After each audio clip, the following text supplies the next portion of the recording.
ഹരേ കൃഷ്ണ. എല്ലാ ഭക്തജനങ്ങൾക്കും സ്വാഗതം. അടിയൻ്റെ വിനീതമായ നമസ്കാരം. നമുക്ക് ശ്രീമദ് ഭാഗവതം ആരംഭിക്കാം. ഭക്തരെല്ലാവരും ലൈവിൽ വരുന്നവരെ നമുക്കൊരു കീർത്തനം ചെയ്യാം.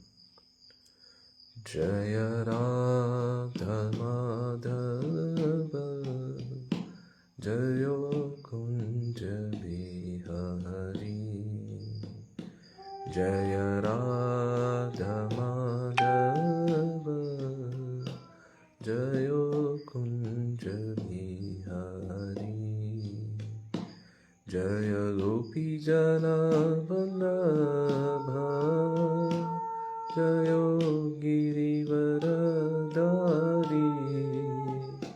ജയോ ഗിരിവരധാരി ജയ ഗോപി ജന വല്ലഭ ജയോ ഗിരിവരധാരി ജയോ ഗിരിവരധാരി ജയോ യശോദാനന്ദന ജയോ ബ്രജജനരഞ്ജന ജയോ യശോദാനന്ദന ജയോ ബ്രജജനരഞ്ജന ജയോ യമുനാധിരവനചാരി ജയോ കുഞ്ചവിഹാരി ജയോ യമുനാധിരവനചാരി ജയോ കുഞ്ചവിഹാരി ഹരേ കൃഷ്ണ കൃഷ്ണ കൃഷ്ണ ഹരേ ഹരേ ഹരേ രാമ രാമ രാമ ഹരേ ഹരേ ഹരേ കൃഷ്ണ കൃഷ്ണ കൃഷ്ണ ഹരേ ഹരേ ഹരേ രാമ രാമ രാമ രാമ ഹരേ ഹരേ ഹരേ കൃഷ്ണ കൃഷ്ണ കൃഷ്ണ ഹരേ ഹരേ ഹരേ രാമ രാമ രാമ രാമ ഹരേ ഹരേ. ഹരേ കൃഷ്ണ. ഓം നമോ ഭഗവതേ വാസുദേവായ. ഓം നമോ ഭഗവതേ വാസുദേവായ. ഓം നമോ ഭഗവതേ വാസുദേവായ. നാരായണം നമസ്കൃത്യം നരം ചൈവ നരോത്തമം ദേവീം സരസ്വതീം വ്യാസം തതോ ജയമുദീരയേത്. അഷ്ടപ്രായേഷു അഭദ്രേഷു നിത്യം ഭാഗവത സേവയാ ഭവതി ഉത്തമശ്ലോകേ ഭക്തിർഭവതി നൈഷ്ഠികേ. കൃഷ്ണായ വാസുദേവായ ദേവകീനന്ദനായ ച നന്ദഗോപകുമാരായ ഗോവിന്ദായ നമോ നമഃ. ഓം അജ്ഞാനതിമിരന്ധസ്യ ജ്ഞാനാഞ്ജനശലാഖായ ചക്ഷുരുന്മിലിതം യേന തസ്മൈ ശ്രീഗുരവേ നമഃ. ശ്രീചൈതന്യമനോഭീഷ്ടം സ്ഥാപിതം യേന ഭൂതലേ സ്വയം രൂപകദാമഹ്യം ദദാതി സ്വപദാന്തികം. വന്ദേഹം ശ്രീഗുരോം ശ്രീയുതാപദകമലം ശ്രീഗുരും വൈഷ്ണവാംശ്ച ശ്രീരൂപം സാഗ്രജാതം സഗണരഘുനാഥാന്വിതം തം സജീവം സാദ്വൈതം സാവധൂതം പരിജനാസഹിതം കൃഷ്ണചൈതന്യദേവം ശ്രീരാധാ കൃഷ്ണപാദാൻ സഗണലളിതാൻ ശ്രീവിശാഖാന്വിതം. ഓം വിഷ്ണുപാദായ കൃഷ്ണപൃഷ്ഠായ ഭൂതലേ ശ്രീമതേ ജയപതാകസ്വാമിതി നാമേ. നമാചാര്യപാദായ നിതായ കൃപപ്രദായിനി ഗൗരഗതഗാംഗായ. ഓം വിഷ്ണുപാദായ കൃഷ്ണപൃഷ്ഠായ ഭൂതലേ ശ്രീമതേ ഭക്തിവേദാന്ത സ്വാമിനി. നമസ്തേ സരസ്വതീ ദേവേ ഗൗരവാണി പ്രചാരിണി ജയശേഷ ശൂന്യവാണി പാശ്ചാത്യദേശധാരിണി. ഓം വിഷ്ണുപാദായ കൃഷ്ണപൃഷ്ഠായ ഭൂതലേ ശ്രീമതേ ഭക്തിസിദ്ധാന്ത സരസ്വതീ നാമിനി. ശ്രീവാഷ്മാനവീ ദേവി ദയിതായ കൃപാംബി കൃഷ്ണസംബന്ധ വിജ്ഞാനദായിനി പ്രഭവേ നമഃ. മാധുര്യോജ്വല പ്രേമാഢ്യ ശ്രീരൂപാനിക ഭക്തിദ ശ്രീ ഗൗരകരുണാശക്തി വിനായ നമോസ്തുതേ. നമസ്തേ ഗൗരവാണി ശ്രീമൂർത്തേ ദീനതാരിണി രൂപാനിക വിരുദാവ സിദ്ധാന്തമന്ദാരിണി. നമോ ഗൗരകിശോരായ സാക്ഷാത് വൈരാഗ്യമൂർത്തേ വിഘ്നനംബരസാംബോധേ പാദാംബുജായ തേ നമഃ. നമോ ഭക്തിവിനോദായ സച്ചിദാനന്ദനാമിനേ ഗൗരശക്തിസ്വരൂപായ രൂപാനുഗവരായ തേ. ഗൗരാവിർഭാവഭൂമേസ്ത്വം നിർദ്ദിഷ്ടസജ്ജനപ്രിയ വൈഷ്ണവ സർവഭൗമ ശ്രീ ജഗന്നാഥായ തേ നമഃ.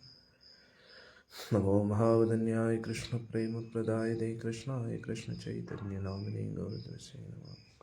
പഞ്ചതത്വാത്മകം കൃഷ്ണം ഭക്തരൂപസ്വരൂപകം ഭക്താവതാരം ഭക്താഖ്യം നമാമി ഭക്തശക്തികം. ഹേ കൃഷ്ണ കരുണാ സിന്ധോ ദീനബന്ധോ ജഗത്പതേ ഗോപേശ ഗോപികാകാന്ത രാധാകാന്ത നമസ്തുതേ. ജയതാം സുരലോകം ഗൗരമോന്തമതീർഗതി മത്സർവസപാദാം പൂജോ രാധാമതരമോ നമഃ.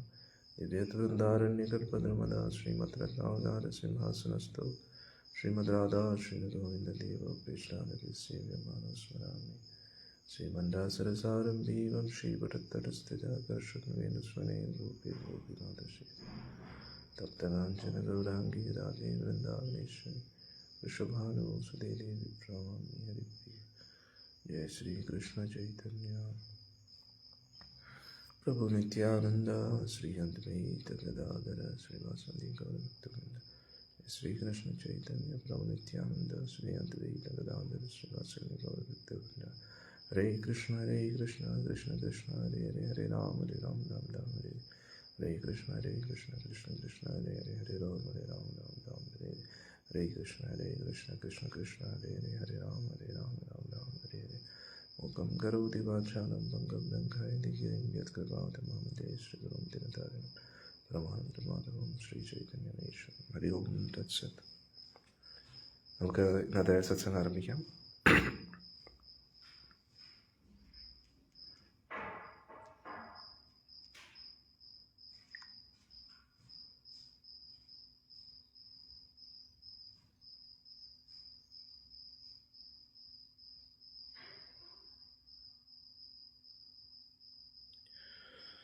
ശ്രീമദ് ഭാഗവത്തിലെ 3-ാമത്തെ സ്കന്ധം 12-ാമത്തെ അധ്യായമാണ് നമ്മൾ ചർച്ച ചെയ്തുകൊണ്ടിരിക്കുന്നത്.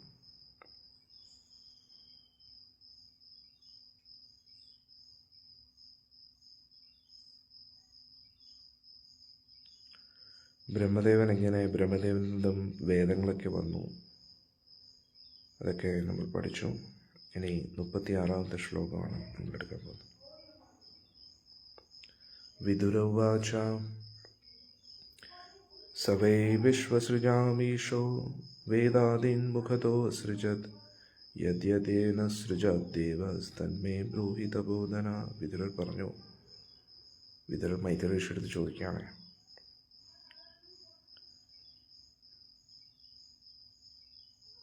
വേദങ്ങളെയൊക്കെ അദ്ദേഹം എങ്ങനെയാണ് സ്ഥാപിച്ചത് എന്ന് പറയൂ എന്ന് പറഞ്ഞു. അത് നമ്മൾ കുറച്ച് ശ്ലോകങ്ങൾ എടുത്തിരുന്നു. മൈത്രേയുവാച ഋഗ്യജു സാമ അഥർവാഖ്യാൻ വേദാൻ പൂർവാദിഭിർമുഖ്യൈ ശാസ്ത്രം ഈജ്യം സ്തുതിസ്തോമം പ്രായശ്ചിത്തം വ്യതത്ക്രമാത്. 4 വേദങ്ങളെയും അദ്ദേഹം കൊണ്ടുവന്നു. പിന്നെ പൂജാതി കർമ്മങ്ങളും മന്ത്രോച്ചാരണത്തിൻ്റെ രീതികളും എല്ലാം അദ്ദേഹം അതിൻ്റേതായിട്ടുള്ള വിധികളെയൊക്കെ കൊണ്ടുവന്നു. ആയുർവേദം ധനുർവേദം ഗാന്ധർവം വേദമാത്മന സ്ഥാപത്യം ചാസൃജത് വേദം ക്രമാത് പൂർവാദിഭിർമുഖേ. ആയുർവേദം കൊണ്ടുവന്നു. ആയോധന കലകളും സംഗീതവും പിന്നെ ഈ കൺസ്ട്രക്ഷനുമായിട്ട് ബന്ധപ്പെട്ട അതൊക്കെ കൊണ്ടുവന്നു. എല്ലാം വേദങ്ങളിൽ നിന്നും പല പല ഭാഗങ്ങളായിട്ട് അദ്ദേഹം കൊണ്ടുവന്നു. ഇതിഹാസപുരാണാനി പഞ്ചമം വേദമീശ്വര സർവേഭ്യ ഏവ ഭക്തേഭ്യ സസൃജേ സർവദർശന. പുരാണങ്ങളും ഇതിഹാസങ്ങളും ഒക്കെ അദ്ദേഹം കൊണ്ടുവന്നു. ഷോഡശി ഉക്തൗ പൂർവപത്രാത് പുരുഷീ അഗ്നിഷ്ടുതൗ വധ ആപ്തോ ആദിരാത്രോ ച വാജപേയം സഗോസമം. യജ്ഞങ്ങളുടെ പല പല രീതികളും കൊണ്ടുവന്നു. ഷോഡശി ഉക്ത പുരുഷി അഗ്നിഷ്ടോമ അപ്തൂര്യാമ അധിരാത്ര വാജപേയ ഗോസവ എന്നീ യജ്ഞങ്ങളൊക്കെ അദ്ദേഹം കൊണ്ടുവന്നു. അതിൻ്റെ വിധികളൊക്കെ വിദ്യാദാനം തപസ്സത്യം ധർമ്മസ്യേതി പദാനി ച ആശ്രമശ്ച യഥാ സംഖ്യം അസൃജത് സഹവൃത്തിഭി. ഇതാണ് നമ്മൾ ഇന്നലെ പ്രധാനമായിട്ടും പഠിച്ചത്. 4 വർണ്ണാശ്രമങ്ങളെ കൊണ്ടുവന്നു. അതിലെ പ്രധാനമായിട്ടും ബ്രഹ്മചരികൾ ചെയ്യേണ്ടത് എന്താണ്? വിദ്യ അഭ്യസിക്കുക, ഗൃഹസ്ഥരുടെ ധർമ്മം ദാനധർമ്മങ്ങൾ ചെയ്യുക, വാനപ്രസ്ഥികളുടെ ധർമ്മം തപസ്യ ചെയ്യുക. തപസ്യ എന്ന് പറഞ്ഞാൽ എന്താണ്? ശാരീരിക ബുദ്ധിമുട്ടുകളെ സ്വയം സ്വീകരിക്കുക, വോളണ്ടറിലി അക്സെപ്റ്റിംഗ് ഇൻകൺവീനിയൻസസ്. സ്വമേധയാ ശരീരത്തിന് കുറച്ച് ബുദ്ധിമുട്ടുകൾ കൊടുക്കുക എന്നതിനെയാണ് തപസ്യ എന്ന് പറയുന്നത്. ഇതിനു വേണ്ടി ഉയർന്ന ലക്ഷ്യത്തിന് വേണ്ടി. എന്നിട്ട് സന്യാസത്തിലൂടെ പരമസത്യത്തെ ലക്ഷ്യമാക്കി യാത്ര ചെയ്യുക. അങ്ങനെയുള്ള ധർമ്മവ്യവസ്ഥകളൊക്കെ ബ്രഹ്മദേവൻ സൃഷ്ടിച്ചു. ഇനി 42ാമത്തെ ശ്ലോകം നമുക്കെടുക്കാം. ഇതിനെക്കുറിച്ച് നമ്മൾ വിശദമായിട്ട് ഇന്നലെ പറഞ്ഞിരുന്നു. പൊതുവെ ബ്രഹ്മചാരികൾ, അതായത് വിദ്യാഭ്യസിക്കുന്ന പ്രായം, അതായത് കുട്ടിക്കാലം മുതൽ യൗവനാവസ്ഥയിലെത്തുന്നത് വരെ ആൺകുട്ടികളും പെൺകുട്ടികളും ബ്രഹ്മചര്യം പാലിക്കേണ്ടതാണ്. അവരവരുടെ ആ ഒരു ബ്രഹ്മചര്യം ഒരിക്കലും നഷ്ടപ്പെടുത്തരുത്. അതിലൂടെ അവർക്ക് കൂടുതൽ വിദ്യ അഭ്യസിക്കാൻ പറ്റും. വാക്കുകൊണ്ടോ മനസ്സുകൊണ്ടോ പ്രവൃത്തി കൊണ്ടോ ഒരിക്കലും അവരുടെ പരിശുദ്ധി നഷ്ടപ്പെടുത്താതെ അവർ സൂക്ഷിക്കണം. എത്രത്തോളം അവരുടെ ശ്രദ്ധ ഇങ്ങനെയുള്ള വഴിതെറ്റിക്കുന്ന ചിന്തകളിൽ നിന്ന് മാറി നിൽക്കുന്നു, അത്രത്തോളം അവർക്ക് പഠിത്തത്തിൽ ഫോക്കസ് ചെയ്യാൻ പറ്റും. പക്ഷെ നിർഭാഗ്യവശാൽ ഇന്ന് എല്ലാ മീഡിയയും സിനിമയും അഡ്വർടൈസ്മെൻറ്റും എല്ലാം കുട്ടികളെ വഴിതെറ്റിക്കുന്ന രീതിയിലുള്ള ഒരു ചിത്രീകരണമാണ്. അതുകൊണ്ട് അതിൽ നിന്ന് നമ്മൾ നമ്മുടെ കുട്ടികളെ രക്ഷിക്കുക, കുട്ടികൾ സ്വയം മനസ്സിലാക്കുക. അതുകൊണ്ട് പ്രത്യേകിച്ചൊന്നും നേടാനില്ല എന്ന്. കാരണം ആ യൗവന അവസ്ഥ, കുട്ടിക്കാലം മുതൽ യൗവനം വരെയുള്ള പ്രായം പഠിക്കാനുള്ള പ്രായമാണ്. അവരവരുടെ സ്വന്തം കാര്യം നോക്കാൻ പ്രാപ്തരാകുമ്പോഴാണ് അവർ വിവാഹം കഴിക്കേണ്ടത്. പണ്ടൊക്കെ ബാലവിവാഹം ഉണ്ടായിരുന്നു. അതിനെക്കുറിച്ച് ഒരുപാട് തെറ്റിദ്ധാരണകളുണ്ടായിരുന്നു. പൊതുവെ ആൾക്കാർ ചിന്തിക്കുന്നത് ബാലവിവാഹത്തിലൂടെ ഒരു പ്രായവും പക്വതയാവാത്ത കുട്ടികളെ തമ്മിൽ ഒന്നിപ്പിക്കാൻ അത് ഒരിക്കലും ശരിയല്ല എന്നുള്ള രീതിയിലാണ് ചിന്തിക്കുന്നത്. പക്ഷേ യഥാർത്ഥത്തിൽ അങ്ങനെയല്ലായിരുന്നു. യഥാർത്ഥത്തിൽ വിവാഹം കഴിഞ്ഞാലും പെൺകുട്ടികൾ അവരവരുടെ വീട്ടിൽ തന്നെ താമസിക്കും, ആൺകുട്ടിയും അവരുടെ വീട്ടിൽ താമസിക്കും. ഇനി വല്ലപ്പോഴുമൊക്കെ ആണിൻ്റെ വീട്ടിൽ പോയാലും അവരത് എന്താ പറയുന്നത്, അവർ രണ്ടുപേരും ഒരു മുറിയിലല്ലായിരുന്നു കിടക്കുന്നത്. അതായത് വരൻ്റെ അമ്മയുടെ കൂട്ടത്തിലായിരുന്നു ഈ പെൺകുട്ടിയും കിടക്കുന്നത്. അതിലൂടെ ആ യൗവനത്തിൽ എത്തുന്നതിന് മുമ്പേ തന്നെ ഹൃദയം എനിക്കൊരു ഭർത്താവുണ്ട്, എനിക്കൊരു ഭാര്യയുണ്ട് എന്നുള്ള രീതിയിൽ ഹൃദയത്തിൽ അത് ഉറച്ചു കഴിഞ്ഞു. അതുകൊണ്ട് എല്ലാ മറ്റ് ആൺകുട്ടികളെയും മറ്റു പെൺകുട്ടികളെയും തെറ്റായിട്ട് നോക്കുന്ന ഒരു പ്രവണത കുട്ടികളുടെ ഉള്ളിൽ വരത്തില്ല. അതായിരുന്നു പൊതുവെ ആ ബാലവിവാഹത്തിൻ്റെ ഉദ്ദേശം. പിന്നെ അവർ പ്രായപൂർത്തിയാകുമ്പോഴാണ് പിന്നെ വീണ്ടും ഒരു ചടങ്ങായിട്ട് തന്നെ രണ്ടുപേരെയും കൂടെ വിവാഹം കഴിപ്പിക്കുന്നത്. പക്ഷേ ഇപ്പോൾ അങ്ങനെയുള്ള ഒരു സിസ്റ്റമൊക്കെ പോയിരിക്കുകയാണ്. ഇന്ന് ഫ്രീഡമിൻ്റെ പേരിൽ കുട്ടികൾ കൂടുതൽ അവരുടെ മര്യാദയൊക്കെ വിട്ട് ഇടപെടുന്നു, വഴിതെറ്റിപ്പോകുന്നു. 42ാമത്തെ ശ്ലോകത്തിലേക്ക് നമുക്ക് കിടക്കാം. സാവിത്രം പ്രാജപത്യം ച ബ്രാഹ്മം ചാദബ്രഹത്തഥാ വാർത്താ സഞ്ചയാശാലീന ശീലോഞ്ച ഇതി വൈഗ്രഹേ. പിന്നെ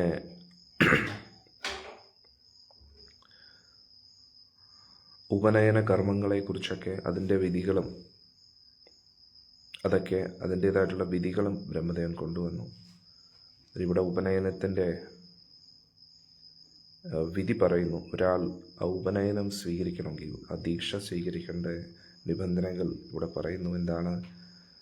ഒരു വർഷമെങ്കിലും വേദങ്ങൾ പഠിച്ച് കഴിഞ്ഞതിന് ശേഷം ഒരു വർഷമെങ്കിലും കഴിയണം. ആ വേദങ്ങൾ അധ്യയനം ചെയ്തുകൊണ്ടിരിക്കണം. അതിനുശേഷം പൂർണ്ണമായിട്ടും ബ്രഹ്മചര്യ വ്രതം എടുക്കണം. വേദങ്ങളിലെ ആചാരാനുഷ്ഠാനങ്ങളൊക്കെ പാലിക്കണം. ഗൃഹസ്ഥധർമ്മത്തിൻ്റെ കർത്തവ്യങ്ങളൊക്കെ നിറവേറ്റണം. പിന്നെ ഏറ്റവും ലളിതമായിട്ടുള്ള രീതിയിൽ, കുറഞ്ഞ പക്ഷം ഭിക്ഷ എടുത്തിട്ടെങ്കിലും ഉപജീവനം നയിക്കാൻ പറ്റുന്ന രീതിയിൽ നമ്മുടെ മനസ്സിനെ തയ്യാറാക്കണം. അങ്ങനെ ചെയ്തെങ്കിൽ മാത്രമായിരുന്നു ഉപനയനം എന്നുള്ളൊരു ചടങ്ങിലേക്ക് ഒരു വ്യക്തി യോഗ്യനാവുന്നത്. വൈകാനസാബാലഖില്യൗ ദുംഭരാപേന പാവനെ ന്യാസേ കുടീചക പൂർവം ഭവതു ഹംസ നിഷ്ക്രിയോ.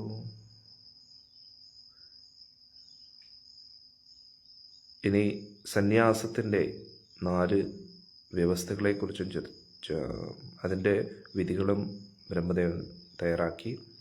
വൈഖാനസൻ, വാലഖില്യൻ, ഔദംബരൻ, ഫേനഫൻ, ഇത് 4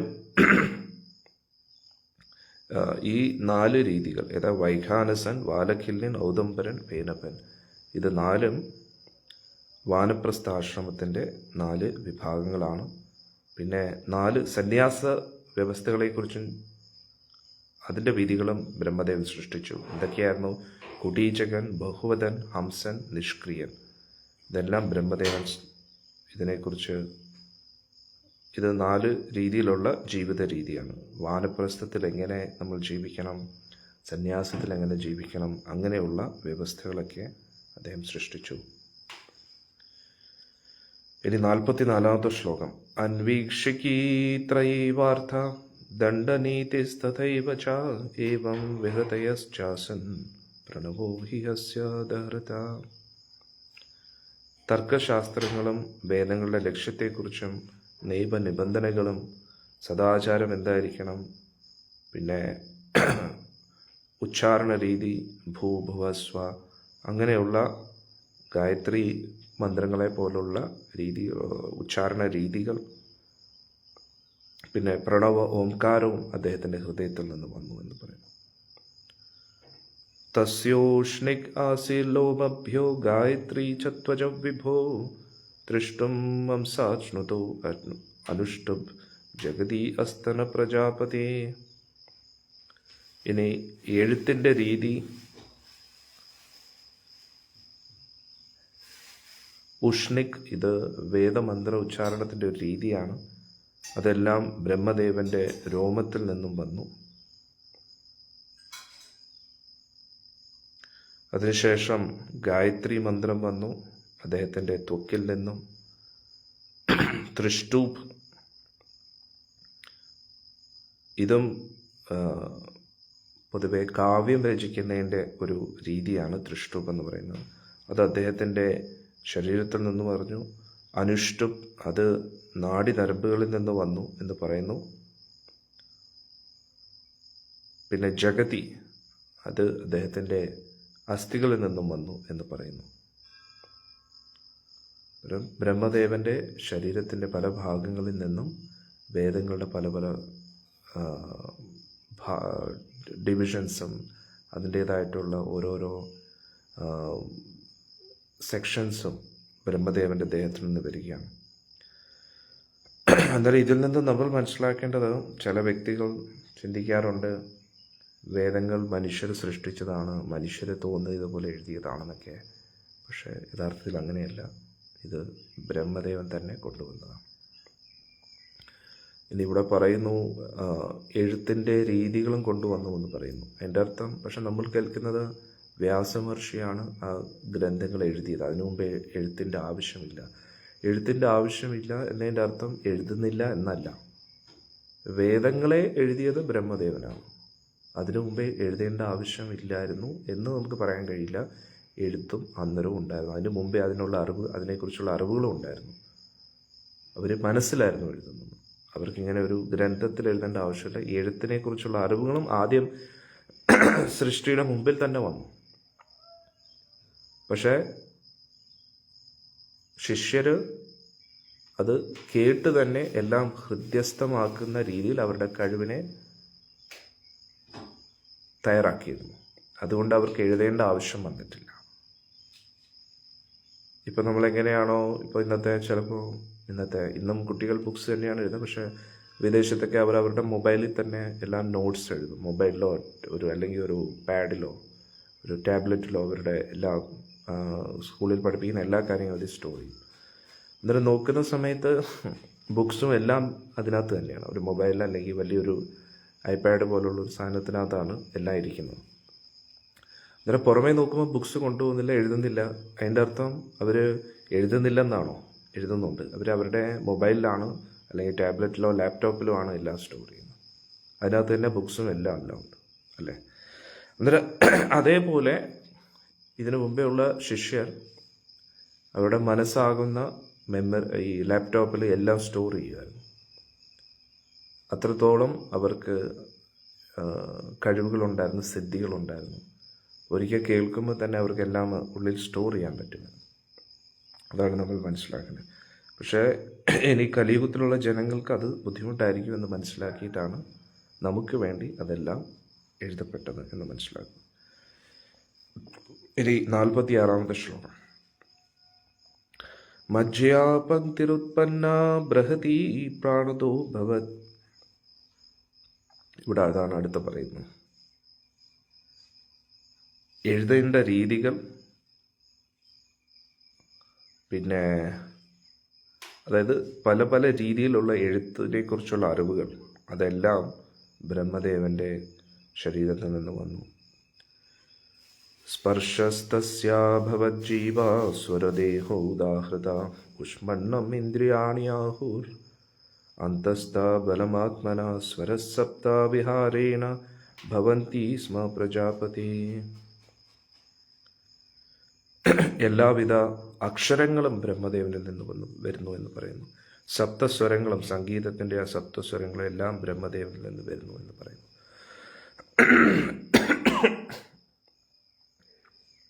അന്നേരം പലപ്പോഴും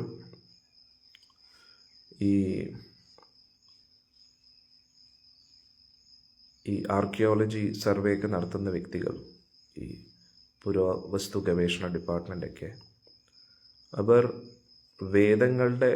അവർക്ക് കിട്ടിയ വേദങ്ങളുടെ ഒറിജിനൽ സ്ക്രിപ്റ്റ്സ് നോക്കിയിട്ട് അതിൻ്റെ കാലപ്പഴക്കം അനുസരിച്ചാണ് അവർ നിശ്ചയിക്കുന്നത് എത്ര പഴക്കമുണ്ട് വേദങ്ങൾക്കെന്ന്. അതിൻ്റെ അടിസ്ഥാനത്തിലാണ്. അന്നേരം ഏറ്റവും പഴക്കമുള്ള വേദം ഏതാണോ അവർക്ക് കിട്ടിയത് അതിൻ്റെ അടിസ്ഥാനത്തിലായിരിക്കും അവർ നിശ്ചയിക്കുന്നത്. എന്താണ് ആ വേദങ്ങൾ റെക്കോർഡ് ചെയ്തതിൽ പ്രകാരം അല്ലെങ്കിൽ നമ്മുടെ റിസർച്ച് അനുസരിച്ച് ഇത്രയും പഴക്കമേ ഉള്ളൂ, അല്ലാതെ അതിൽ പറയുന്ന പോലെ വലിയ ഒരുപാട് പഴക്കമൊന്നുമില്ല. അന്നേരം നമ്മൾ മനസ്സിലാക്കേണ്ടത് അവർക്ക് കിട്ടിയ ഗ്രന്ഥം അത്രയും പഴക്കമേ ഉള്ളൂ എന്നതിൻ്റെ അർത്ഥം അതിനു മുമ്പേ വേദങ്ങളില്ല എന്നല്ലല്ലോ. അവർക്കത് ലഭിച്ചിട്ടില്ല എന്നാണ് നമ്മൾ മനസ്സിലാക്കേണ്ടത്. ഇപ്പോൾ ഒരു ഓഥർ, ഒരു എഴുത്തുകാരൻ ഒരു ബുക്ക് ലോഞ്ച് ചെയ്തെന്നിരിക്കട്ടെ, അതിൻ്റെ 4ഓ 5ഓ എഡിഷൻ ലോഞ്ച് ചെയ്തു. എന്നിട്ട് ഏതോ 5ാമത്തെ എഡിഷനാണ് ഒരാൾക്ക് ബുക്ക് കിട്ടിയിരിക്കുന്നത്. എന്നിട്ട് ആ ബുക്കിൻ്റെ കാലപ്പഴക്കം അനുസരിച്ച് ഒരാൾ നിശ്ചയിക്കുകയാണ് ഈ ബുക്കിന് ഇത്രയും പഴക്കമേ ഉള്ളൂ. അന്നേരം അതിനു മുമ്പേ ഉള്ള എഡിഷനെ കുറിച്ച് ഇവർക്ക് അറിയത്തില്ല. അതറിയാത്തതുകൊണ്ട് അവർ പറയുന്നു ഇതിനു മുമ്പേ ബുക്സ് ഇല്ലായിരുന്നു, ഇതായിരുന്നു ലാസ്റ്റ് ബുക്കെന്ന്. അത് നിരർത്ഥകമായിട്ടുള്ളൊരു വാദമാണ്. അതുകൊണ്ട് നമ്മൾ പിന്നെ വേറൊരു കാര്യം എന്ന് പറഞ്ഞാൽ, ഇപ്പോൾ നമ്മുടെ വൈദിക സംസ്കാരത്തിൻ്റെ കാലപ്പഴക്കവും അവർ കെട്ടിടങ്ങളുടെ അടിസ്ഥാനത്തിൽ മാത്രം കാണുന്നു. എന്നിട്ട് നമ്മൾ റിസർച്ച് ചെയ്യുമ്പോൾ അത് ഇങ്ങനെ ആർക്കിയോളജി ഇതനുസരിച്ച് ഇങ്ങനെ കുഴിച്ച് നോക്കുന്നതിൻ്റെ അടിസ്ഥാനത്തിൽ എത്ര കുഴിക്കാനാണ് നമുക്ക് അതുമായിട്ട് ബന്ധപ്പെട്ട് എന്തെങ്കിലും ഒരു സാമ്പിൾ കിട്ടിയെങ്കിൽ മാത്രമല്ലേ നമുക്ക് അതിനെക്കുറിച്ച് റിസർച്ച് ചെയ്ത് അതിൻ്റെ കാലപ്പഴക്കം കണ്ടെത്താൻ പറ്റും. പക്ഷേ ഇത് എത്രയോ വർഷം പുരാതനമായിട്ടുള്ളതാണ്. അന്നേരം ആ സമയത്തുള്ള ഒരു കൺസ്ട്രക്ഷനും അല്ലെങ്കിൽ അതിൻ്റെ ഒരു സാമ്പിളും നമുക്ക് കിട്ടിയില്ല എന്നതിൻ്റെ അർത്ഥം ഇതിനു മുമ്പേ ഒന്നും ഇല്ലായിരുന്നു എന്ന് നമുക്ക് പറയാൻ കഴിയില്ലല്ലോ. അപ്പോൾ ഉടനെ അവർ പറയും ഡൈനോസറുകളുടെയും അതും ഇതുമൊക്കെ നമുക്ക് കണ്ടെത്താൻ കഴിഞ്ഞിട്ടുണ്ട്. അന്നേരം ഒരു കാര്യം നമ്മൾ മനസ്സിലാക്കേണ്ടത്, അങ്ങനെയുള്ള ജീവികൾ ഉണ്ടെന്ന് തന്നെ നമുക്ക് കരുതാം. നമ്മൾ ആദ്യം ഒരു കാര്യം മനസ്സിലാക്കേണ്ടത്, ഇന്നത്തെ നമ്മുടെ ഓരോ മൃഗങ്ങളെ തന്നെ നോക്കിക്കഴിഞ്ഞാലും ഇത് അന്നത്തെ മൃഗങ്ങളായിരുന്നു എന്ന് നമുക്ക് മനസ്സിലാക്കണം. അന്നേരം ഇന്ന് നമുക്ക് എങ്ങനെയാണോ മൃഗങ്ങൾ, അതേപോലെ അന്നത്തെ കാലത്തും ജീവജാലങ്ങൾ ഉണ്ടായിരുന്നു. ഇപ്പോൾ ഒരു ഓന്ത് തന്നെയാണെങ്കിലും ഓന്ത് നമ്മളെ വെച്ച് നോക്കുമ്പോൾ വളരെ ചെറുതാണ്. പക്ഷെ ഒരു ഉറുമ്പിൻ്റെ സൈസ് വെച്ച് നോക്കുമ്പോൾ ഓന്തെന്ന് പറയുന്നത് വലിയൊരു ജീവിയാണ്. അന്നേരം അന്നത്തെ ഏതോ ഒരു ജീവജാലങ്ങളായിരിക്കാം ഇതൊക്കെ. ഇനി അതിൻ്റെ എന്തെങ്കിലും കെട്ടിക്കഴിഞ്ഞാലും, പക്ഷേ അവർ ഊഹാപോഹം കൊണ്ട് ചിന്തിക്കുന്നു ഒരു സമയത്ത് ഭൂമിയിൽ ഡൈനോസറുകൾ മാത്രമേ ഉണ്ടായിരുന്നുള്ളൂ എന്നൊക്കെ പറഞ്ഞു കഴിഞ്ഞാൽ അതെങ്ങനെ ശരിയാവും? അന്നേരം ആ സമയത്ത് അതേപോലെ വലിപ്പമുള്ള മനുഷ്യരും ഉണ്ടാകാനുള്ള സാധ്യത കൂടുതലാണ്. പിന്നെ അന്നേരം ഉടനെ നമ്മൾ അടുത്ത ഒരു ചോദ്യം വരുന്നത്, അങ്ങനെയാണെങ്കിൽ ഡൈനോസറുകളുടെ അസ്ഥി കിട്ടി മനുഷ്യരുടെ അസ്ഥി എന്തുകൊണ്ട് കിട്ടുന്നില്ല? ഈ ഇത്രയും ഭൂമിയിൽ ഒരു സ്ഥലത്ത് മാത്രമാണ് ഇങ്ങനെയുള്ള ജീവികളുടെ അസ്ഥി കിട്ടുക. അതിൻ്റെ ബാക്കിയുള്ള സ്ഥലത്തൊക്കെ എന്തായിരുന്നു? നമ്മൾ മനസ്സിലാക്കേണ്ടത്, അങ്ങനെയുള്ള ഒരു എൻവയൺമെൻറ്റ് അല്ലെങ്കിൽ സാഹചര്യം ഇല്ല. കാരണം മനുഷ്യരുടേതായിട്ടുള്ള അസ്ഥി അങ്ങനെ എവിടെയെങ്കിലും കിട്ടുന്ന ഒരു സാധ്യത വളരെ കുറവാണ്. അവരെ കൂടുതലും ദഹിപ്പിക്കുകയായിരുന്നു. ദഹിപ്പിച്ചാലും അവസാനം എന്തെങ്കിലും അവശിഷ്ടങ്ങളുണ്ടെങ്കിൽ അത് നദിയിൽ ഒഴുക്കി കളയും. അങ്ങനെയുള്ളൊരു സംസ്കാരമായിരുന്നു നമ്മുടെ. അസ്ഥികൾ എന്തൊക്കെയാണോ ബാക്കി വരുന്നത് അതൊക്കെ നദിയിൽ ഒഴുക്കി കളയുകയാണ്. അന്നേരം ഗംഗാ നദി, യമുനാ നദി, അങ്ങനെയുള്ള പവിത്രമായിട്ടുള്ള, അന്നേരം സമുദ്രത്തിൻ്റെ അടിത്തട്ടുകളിലേക്ക് അകത്തട്ടിലേക്കൊക്കെ പോയി കാണാം. നമുക്ക് എങ്ങനെ അത് മനസ്സിലാക്കാൻ കഴിയും? ഇനി അടിയിൽ പോയാലും അത് ഏറ്റവും അടിയിൽ മണ്ണിൻ്റെ അടിയിലോട്ട് പോയി അതിൻ്റെ മുകളിൽ എത്രയോ ലെയേഴ്സ് ഓഫ് മഡ് വന്നു കഴിഞ്ഞാൽ പിന്നെ നമുക്ക് എങ്ങനെയാണ് റിസർച്ച് ചെയ്യാൻ കഴിയും? പിന്നെ കൂടുതലും കൺസ്ട്രക്ഷൻസ് എല്ലാം അമൂല്യമായിട്ടുള്ള രത്നങ്ങളും കല്ലുകളും കൊണ്ടായിരുന്നു ഇതിനു മുമ്പേ ഉള്ള കൺസ്ട്രക്ഷൻസൊക്കെ. പിന്നെ ആ കാലം മാറിയതിനനുസരിച്ച് അവർ അതിൻ്റേതായിട്ടുള്ള ആ സ്വർണത്തിനോടുള്ള ആർത്തി എല്ലാവർക്കും കൂടി, സ്വർണത്തിൻ്റെ വില വർദ്ധിക്കുന്നു. സ്വർണത്തിൻ്റെ മൂല്യം വർദ്ധിച്ചപ്പോൾ എല്ലാവരും ആ കൺസ്ട്രക്ഷൻ പൊളിച്ചാണ്. ഇപ്പോൾ 1947 ഉണ്ടായിരുന്ന നമ്മുടെ ഇന്ത്യ, ബ്രിട്ടീഷുകാർ വരുന്ന ഇന്ത്യയായിട്ട് ഒരുപാട് വ്യത്യാസമുണ്ട്. നമ്മുടെ ഹിസ്റ്ററിയിലൊന്നും അത് പഠിക്കാനില്ല. എന്തുകൊണ്ട്? ബ്രിട്ടീഷുകാർ നമുക്ക് നൽകിയ ഹിസ്റ്ററിയാണ് നമ്മുടെ സ്കൂളിൽ പഠിപ്പിച്ചുകൊണ്ടിരിക്കുന്നത്. അന്നേരം അതനുസരിച്ച് ബ്രിട്ടീഷുകാർ എത്രത്തോളം നമ്മളെ ടോർച്ചർ ചെയ്തു എന്ന ഒരു കാര്യം ഈ നമ്മുടെ ഹിസ്റ്ററി ബുക്സിലില്ല. നമ്മുടെ ഫ്രീഡം ഫൈറ്റേഴ്സായിട്ടുള്ള സ്വാതന്ത്ര്യ സമരത്തിന് വേണ്ടി പോരാടിയ അവർ ചെയ്ത ഓരോ പ്രവൃത്തികൾ ഉണ്ട്. അത് നമ്മുടെ ഇന്ത്യക്കാർ പിന്നെ ഇൻക്ലൂഡ് ചെയ്തത്. പക്ഷെ ബ്രിട്ടീഷുകാർ സിസ്റ്റമാറ്റിക്കലി എങ്ങനെ നമ്മളെ ഡിസ്ട്രോയ് ചെയ്തു, എങ്ങനെ നശിപ്പിച്ചു, നമ്മുടെ കൾച്ചറിനെ നശിപ്പിച്ചു, എത്രത്തോളം സ്വത്തും സമ്പത്തും ഇവിടുന്ന് കൊണ്ടുപോയി, അതിനെക്കുറിച്ച് ഒരു അറിവുമില്ല.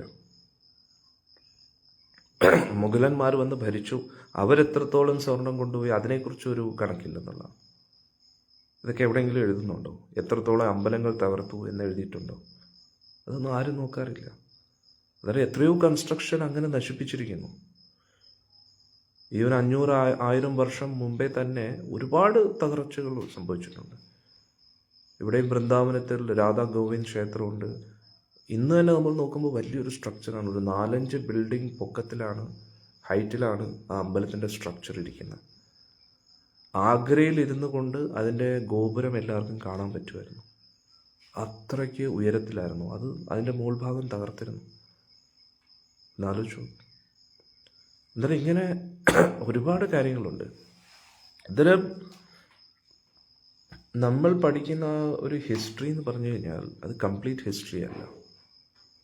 എന്താണോ നമ്മൾ അറിയണം എന്ന് ആഗ്രഹിച്ചിരുന്നത് അത് മാത്രമാണ് നമ്മൾ അറിഞ്ഞിട്ടുള്ളത്. അതിനപ്പുറമായിട്ടൊന്നും നമുക്ക് അറിഞ്ഞുകൂടാ. അറിയാൻ നമ്മൾ ശ്രമിച്ചിട്ടുമില്ല എന്നാണ് നമ്മൾ മനസ്സിലാക്കേണ്ടത്. എന്തിനേറെ പറയുന്നു, ഹിസ്റ്ററി പോലും ആൾക്കാർ പഠിക്കുന്ന ഹിസ്റ്ററിക്ക് വേണ്ടിയാണോ? എങ്ങനെയെങ്കിലും ഒന്ന് മാർക്സ് മേടിക്കുക, പരീക്ഷയിൽ പാസ്സാവുക എന്നതാണ്. അതിനു വേണ്ടിയാണ്, അല്ലാതെ ഒരു ഡീപ്പ് റിസർച്ച് എവിടെയാണ് നടക്കുന്നത്? ഇനി ആർക്കിയോളജി രീതിയിൽ പോവുകയാണെങ്കിലും പുരാവസ്തു ഗവേഷണ ഡിപ്പാർട്ട്മെൻറ്റും അവരുടെ ജോലി എന്നുള്ള രീതിയിൽ മാത്രമാണ് ചെയ്യുന്നത്. അല്ലാതെ ആ റിസർച്ചിൽ എത്രത്തോളം അവർ നീതി പുലർത്തുന്നുണ്ടെന്ന് അവർ തന്നെ ചിന്തിക്കേണ്ടത്. അവർക്ക് സത്യം അറിയണമെന്ന് നിർബന്ധം കാണത്തില്ല. എല്ലാവരും അങ്ങനെയാണെന്ന് ഞാൻ പറയുകയല്ല, പക്ഷെ കൂടുതലും അങ്ങനെയാണ്. ആരും ഇതിനു വേണ്ടി മെനക്കെടും. അവർക്ക് അവരുടേതായിട്ടുള്ള ഗവൺമെൻറ് ജോലി, മാസം സാലറി അത്രയേ ഉള്ളൂ. പിന്നെ എന്തെങ്കിലും റിസർച്ച് ചെയ്താലോ വിദേശ രാജ്യത്തിൽ എന്തെങ്കിലുമൊക്കെ ഗിഫ്റ്റുകളും അവാർഡുകളൊക്കെ കിട്ടും. അങ്ങനെയുള്ള പലതുമുണ്ട്. അന്നേരം നമ്മൾ മനസ്സിലാക്കേണ്ട ഒരു കാര്യം എന്ന് പറഞ്ഞു കഴിഞ്ഞാൽ, നമ്മൾ ഹൈന്ദവത്തെക്കുറിച്ച് പൊക്കിക്കാണിക്കാൻ വേണ്ടിയല്ല ഇതൊക്കെ പറയുന്നത്. സത്യം പറഞ്ഞാൽ പള്ളികൾ വന്നത് നന്നായി. ഇന്നത്തെ കാലത്ത് ഹിന്ദുക്കൾ പോലും ചുവന് ഗീത പഠിക്കുന്നില്ല. ക്ഷേത്രങ്ങളിൽ എന്താണ്, ആരാണ് ഇരിക്കുന്നത് ഒന്നും അറിയത്തില്ല. വിരക്തി എന്ന് പറയുന്ന ഒരു സാധനമേ ഇല്ല. സ്വന്തം കുടുംബം എന്ന് മാത്രം സ്വാർത്ഥതയിൽ ഒതുങ്ങി ജീവിക്കുന്ന ആൾക്കാരാണ് കൂടുതൽ. മറ്റ് ക്രൈസ്തവരെ നോക്കിക്കഴിഞ്ഞാൽ അവരവരുടെ പള്ളിയായിട്ട് കണക്റ്റഡ് ആയിട്ടിരിക്കും. ഇസ്ലാമികർ അവരുടെ പള്ളിയായിട്ട് കണക്റ്റഡ് ആയിട്ടിരിക്കും. ഹിന്ദുക്കൾക്ക് അവരുടെ കാര്യത്തിന് വേണ്ടി മാത്രം പോവുകയാണ്. അങ്ങനെ നോക്കുമ്പോൾ പള്ളികൾ വന്നത് വളരെ നന്നായെന്ന് ഞാൻ പറയും. എന്തിൻ്റെ പേരിൽ പറഞ്ഞാൽ ഹിന്ദുക്കൾക്ക് ഹിന്ദുത്വം ഓർമ്മ വരുന്നത് ഇലക്ഷൻ്റെ സമയത്ത് മാത്രമാണ്. അല്ലാത്ത സമയത്തൊന്നും ഓർമ്മ വരത്തില്ല. എല്ലാ ദിവസവും ദിനചര്യയിൽ ഭഗവത്ഗീത കൊണ്ടുവരാൻ പറഞ്ഞു കഴിഞ്ഞാൽ തീരെ താല്പര്യമില്ല, നാമം ജപിക്കാൻ താല്പര്യമില്ല. ഇനി ക്ഷേത്രങ്ങളിലൊക്കെ പോകുന്നുണ്ടെങ്കിലും ഭക്തി എന്ന് പറയുന്നൊരു സാധനമില്ല. വീട്ടിലെ ആ ഒരു ഇടുങ്ങിയ ഒതുങ്ങിയ പൊട്ടക്കിണറ്റിലെ തവളകളെ പോലെ ജീവിക്കുകയാണ് മിക്ക ഹിന്ദുക്കൾക്കും. അവർക്ക് ഗീത ഭാഗവതം പഠിക്കാൻ താല്പര്യമില്ല. ഇനി പഠിച്ചു കഴിഞ്ഞാലോ വല്ല പണ്ഡിതനാകാൻ വേണ്ടി മാത്രം നടക്കുകയാണ്. എന്താ പറയുക, പ്രഭാഷണം സപ്താഹം എന്നൊക്കെ പറഞ്ഞിട്ട് എന്തൊക്കെയോ അതിലും ദക്ഷിണ കാംക്ഷിച്ച് മാത്രം പ്രഭാഷണം എടുക്കുന്ന ഹിന്ദുക്കളാണ് കൂടുതലും. അതുകൊണ്ട് എല്ലാം ഒരു കണക്കാണ്, നമുക്ക് അങ്ങോട്ടും ഇങ്ങോട്ടും ഒന്നും കിട്ടും. പക്ഷെ ഞാൻ പറയുന്നത് എന്താണ്, ഇവിടെ ഹിന്ദുത്വത്തെക്കുറിച്ചല്ല ഇവിടെ സംസാരിക്കുന്നത്. അതിൻ്റെ ഇടയിൽ പള്ളികളുടെ വിഷയം ഇവിടെ കൊണ്ടുവരേണ്ട ഒരാവശ്യമില്ല. ഞാൻ എന്താ പറയുന്നതെന്ന് ആദ്യം ഭക്തർ മനസ്സിലാക്കും. ഇവിടെ പള്ളികളോ അമ്പലങ്ങളുടെ കാര്യമല്ല ഇവിടെ സംസാരിക്കുന്നത്, ഹിസ്റ്ററിയെക്കുറിച്ചാണ് സംസാരിച്ചിരിക്കുന്നത്. അതൊരു ടോപ്പിക്ക് മാറ്റാൻ നോക്കാതെ ഞാൻ എന്താ പറയുന്നത് വെച്ചാൽ, ഒരു വ്യക്തി നമ്മൾ എന്തുകൊണ്ട് ഇത് ആധികാരികമാണ്, ശാസ്ത്രവും അമ്പലങ്ങളും ഇതൊക്കെ എന്തുകൊണ്ട് ഇപ്പോൾ ഒരു സാങ്കല്പിക കഥകളായിട്ട് എല്ലാവരും എന്തുകൊണ്ട് ഇതിനെ കാണുന്നു, അതാണ് ഞാൻ ഇവിടെ സംസാരിക്കുന്നത്. അല്ല ഹിന്ദുത്വത്തെക്കുറിച്ചോ അമ്പലം പൊളിച്ചിട്ടാണ് പള്ളി പണിഞ്ഞതെന്നോ അല്ലെങ്കിൽ പള്ളി വേണ്ട, ഇതൊന്നും അല്ല ഇവിടുത്തെ വിഷയം. സത്യം പറഞ്ഞാൽ ഹിന്ദുക്കളെക്കാട്ടിയും ബെറ്ററായിട്ട് ക്രിസ്ത്യാനികളും ഇസ്ലാമികരും അവരവരുടെ മതം കൊണ്ടുപോകുന്നുണ്ട്. എന്തൊക്കെ പറഞ്ഞാലും അത് ആൾക്കാരെ ദ്രോഹിച്ചാണെങ്കിൽ എന്താണെങ്കിലും നമ്മൾ ഹിന്ദുക്കൾ എന്ന് പറയുന്ന ആൾക്കാർ ആദ്യം ശാസ്ത്രം പഠിക്കണം, ഗീതയും ഭാഗവതം പഠിക്കണം. അല്ലാതെ ഇലക്ഷൻ സമയത്ത് മാത്രമല്ല നമുക്ക് രാമനെ ഓർമ്മ വരുന്നതും ശാസ്ത്രങ്ങളെ ഓർമ്മ വരുന്നതും. ആദ്യം ഡെയിലി നമ്മുടെ ദിനചര്യയിൽ ഭഗവത്ഗീത കൊണ്ടുവരണം, അത് പഠിക്കണം. ഭഗവത്ഗീതയും ഭാഗവതം പഠിക്കാതെ നമ്മൾ എന്ത് ഹിന്ദുത്വത്തെക്കുറിച്ചാണ് സംസാരിക്കുന്നത്? എന്താണ് നമ്മുടെ ഭാരതത്തിൽ നടന്നത് എന്ന് പോലും നമുക്ക് മനസ്സിലാവാതെ മറ്റു മതങ്ങളെ കുറ്റം പറയാനുള്ള എന്ത് അധികാരം നമുക്കുണ്ട്? എന്തുമാത്രം താഴ്ന്ന ജാതിക്കാർക്കെതിരെ അനീതി അധർമ്മം നടന്നിട്ടുണ്ട് നമുക്ക് വല്ലതും അറിയാമോ? എന്തുമാത്രം ടോർച്ചർ ചെയ്തിട്ടുണ്ടെന്ന് അറിയാം. ഒരു വ്യക്തി എന്തുകൊണ്ട് മതം മാറുന്നു എന്ന് നമ്മൾ ചിന്തിച്ചിട്ടുണ്ട്? നമ്മളെപ്പോഴും ചിന്തിക്കുന്നത് എന്താണ്, കാശ് കൊടുത്ത് മതം മാറി, കാശ് കൊടുത്ത് മതം മാറി. അവർക്ക് കഴിക്കാൻ ഒരു നേരത്തെ ഭക്ഷണം പോലും ഇല്ലാത്ത സമയത്ത് ഒരാൾ വന്ന് ഭക്ഷണം കൊടുക്കും, പിന്നെ എന്തുകൊണ്ട് മതം മാറിക്കൂടാ എന്നാണ് എൻ്റെ ചോദ്യം. നമ്മൾ ഒരാൾക്ക് ഒരു നേരത്തെ ആഹാരം കൊടുക്കുന്നുണ്ടോ? അല്ലെങ്കിൽ ഒരു വ്യക്തിക്ക് ഒരു രോഗം വന്നു കഴിഞ്ഞാൽ അവരെ തിരിഞ്ഞു നോക്കാറുണ്ടോ? അവരെന്തിൻ്റെ പേരിലാണെങ്കിലും നമ്മൾ നമ്മുടേതായിട്ടുള്ള രീതിയിലാണ് മറ്റു മതങ്ങളെ കാണുന്നത്. ഇപ്പം മദർ ടെറീസയെ പോലെയുള്ള മഹത് വ്യക്തികളൊക്കെ പറഞ്ഞു കഴിഞ്ഞാൽ ലെപ്രസി പേഷ്യൻസിനെ, കുഷ്ഠരോഗം ബാധിച്ചവരെ സ്വന്തം കൈകൊണ്ട് ട്രീറ്റ് ചെയ്തിരുന്നിട്ടുള്ള വ്യക്തികളാണ്. സ്വന്തം കൈകൊണ്ട് അവരെയൊക്കെ പരിചരിച്ച് അവരത് നോബൽ പ്രൈസ് നേടിയെടുക്കാൻ വേണ്ടിയൊന്നുമല്ല. ജേർണി ഹോമിൽ നിങ്ങൾക്ക് ഇതെല്ലാം വായിക്കാൻ പറ്റുമെന്നുള്ളതാണ്. അതിൽ രാംനാഥ് മഹാരാജ് ആദ്യമായിട്ട് മദർ ടെറേസയെ കാണാൻ പോകുന്ന സമയത്ത് അവർ പാത്രം കഴുകിക്കൊണ്ടിരിക്കുകയാണ്. എല്ലാവരും ചോദിക്കും, അവിടെ ഇത്രയും പേരുണ്ട് ജോലിക്കാരായിട്ട്, പിന്നെ എന്തിനാണ് അമ്മ തന്നെ ഇതൊക്കെ ചെയ്യുന്നത് ചോദിക്കുമ്പോൾ പറയാണ്, ഇത് എൻ്റെ സർവീസാണ്, എൻ്റെ ഭഗവാന് വേണ്ടി ഞാൻ ചെയ്യുന്ന സർവീസാണ്, എൻ്റെ ഈശ്വരന് വേണ്ടി. അതൊക്കെ ഒരു വലിയൊരു മനസ്സല്ലേ. അന്നേരം നമ്മൾ ഒറ്റയടിക്ക് ഒരു മതഭ്രാന്തിലോട്ട് പോകരുത്. അവർ മതഭ്രാന്ത് കാണിച്ചാലും അവരെന്തൊക്കെ ചെയ്താലും നമ്മൾ സനാതനധർമ്മം എന്ന് പറഞ്ഞാൽ വളരെ വലിയൊരു സംഭവമാണ്. ഒരു തുറന്ന മനസ്സ് വേണം നമുക്ക്. എല്ലാവരെയും ഉൾക്കൊള്ളാനുള്ള ഉൾക്കൊള്ളുന്ന മനസ്സില്ലാത്തത് കൊണ്ടാണ് ഇത്രയും പേര് കൺവേർട്ട് ആവുന്നത്. അന്നേരം നമുക്ക് അവരെ കുറ്റം പറയാൻ കഴിയില്ല. എന്താ അവർ കൺവേർട്ട് ചെയ്യുന്നത്? നമ്മുടെ കഴിവുകേടാണിത്. നമ്മൾ ശാസ്ത്രം പഠിക്കുന്നില്ല, നമ്മുടെ കുട്ടികളെ പഠിപ്പിക്കുന്നില്ല, നമ്മൾ മത്സ്യവും മാംസാദികളും ഒക്കെ കഴിച്ചുകൊണ്ടിരിക്കുന്നു. സനാതന ധർമ്മം ഒരിക്കലും അനുവദിക്കുന്നില്ല. നമ്മൾ ആദ്യം ഈ ചിക്കനും മട്ടണും ബീഫും മീനും ഒക്കെ കഴിക്കുന്ന ആദ്യം നിർത്തുക, ഈ മുട്ടയും കഴിക്കുന്നത് നിർത്തുക. എന്നിട്ട് ആ സനാതന ധർമ്മത്തിൻ്റെ മൂല്യങ്ങളെ പഠിച്ച് നാമമൊക്കെ ജപിച്ച് ശാസ്ത്രങ്ങൾ പഠിച്ച് നമ്മളൊരു മാതൃക കാണിക്കുക. നമുക്ക് പോലും നമ്മുടെ മനസ്സിനെ കൺട്രോൾ ചെയ്യാൻ പറ്റുന്നില്ലെങ്കിൽ ഒരാളും കൺവേർട്ട് ആവുന്നതിൽ വലിയ അത്ഭുതമൊന്നുമില്ല. എന്തുകൊണ്ട്? അവർക്ക് ആദ്യം വേണ്ടത് ഒരു നേരത്തെ ഭക്ഷണമല്ലേ. അവർക്ക് ഭക്ഷണമില്ല, ഒന്നുമില്ല, കടം കയറി നിൽക്കുന്ന സമയത്ത് ആരെങ്കിലും ഒന്ന് സപ്പോർട്ട് ചെയ്താൽ പിന്നെ അവരുടെ ഇതല്ലേ നിൽക്കേണ്ടത്, പിന്നല്ലാതെ എന്താ പറയേണ്ടത്? അതുകൊണ്ട് നമുക്ക് ഒറ്റയടിക്ക് എല്ലാവരെയും കുറ്റം പറയാൻ കഴിയില്ല. പൊളിറ്റിക്കൽ അജണ്ട ഒട്ടും നല്ലതല്ല, എന്തിൻ്റെ പേരിലാണെങ്കിലും. ആത്മീയത എല്ലാവർക്കും വേണ്ടിയുള്ളതാണ്. അത് നമ്മളെല്ലാവരും മനസ്സിലാക്കണം.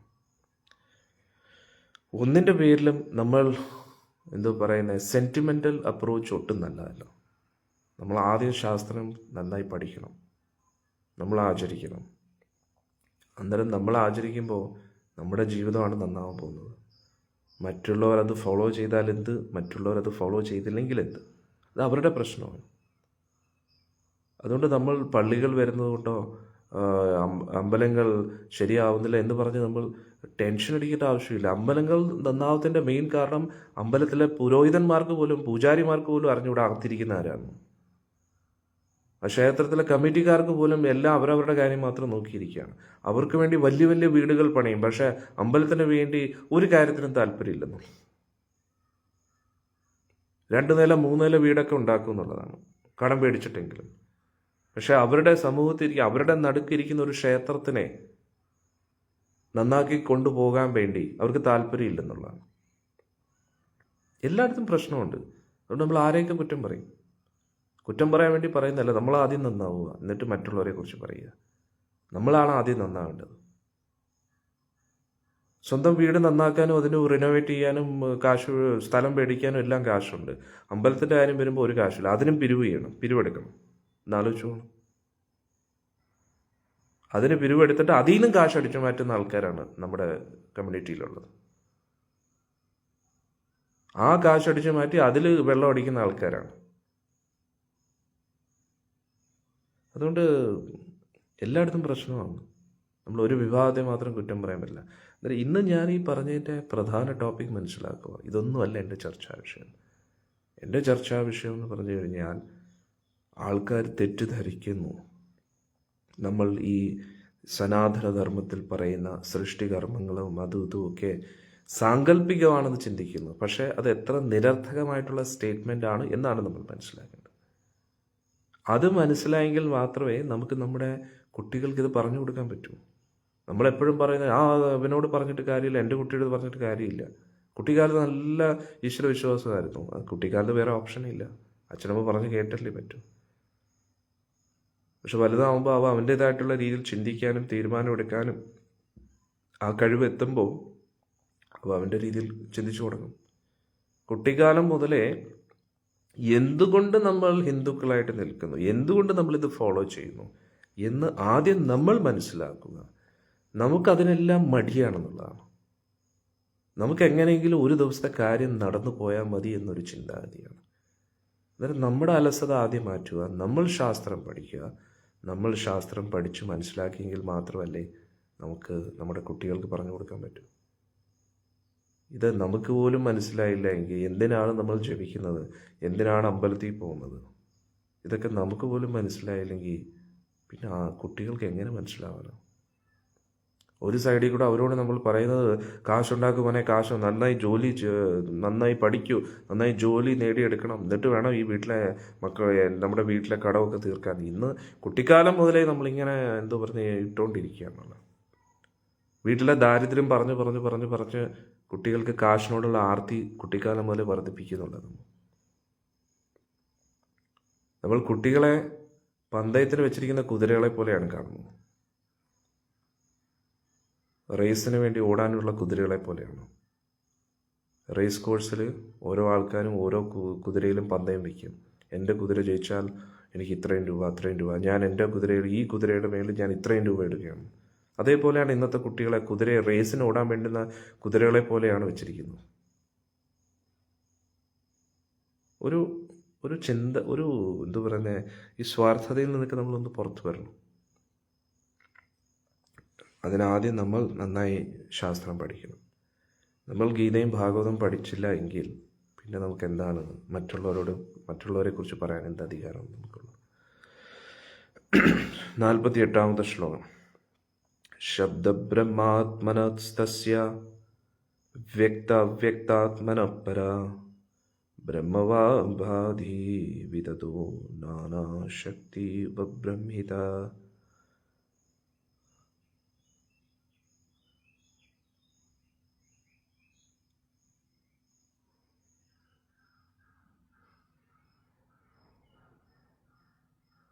ഇവിടെ ബ്രഹ്മദേവനെക്കുറിച്ച് മൈത്രേയി ഋഷി പറയുകയാണ്. ഭഗവാന്റെ പ്രതിനിധിയാണ് ബ്രഹ്മദേവൻ. എല്ലാ തരത്തിലുള്ള ശബ്ദങ്ങളും വേദമന്ത്രങ്ങളും എല്ലാം ബ്രഹ്മദേവനിൽ നിന്ന് വരികയാണ്. എന്നിട്ട് നമ്മൾ ഈ കാണുന്ന പ്രകടമായ പ്രപഞ്ചവും അപ്രകടമായ പ്രപഞ്ചത്തിനും അപ്പുറത്താണ് ബ്രഹ്മദേവൻ എന്ന് പറയുന്നു. അദ്ദേഹം ഒരു ഭൗതിക സൃഷ്ടിയല്ല, കാരണം ഭഗവാനിൽ നിന്ന് വന്നതാണ് ബ്രഹ്മദേവൻ. ഈ ബ്രഹ്മദേവനിൽ നിന്നാണ് എല്ലാ സൃഷ്ടികളും വരുന്നത്. ബ്രഹ്മദേവൻ എന്ന് പറയുന്നത്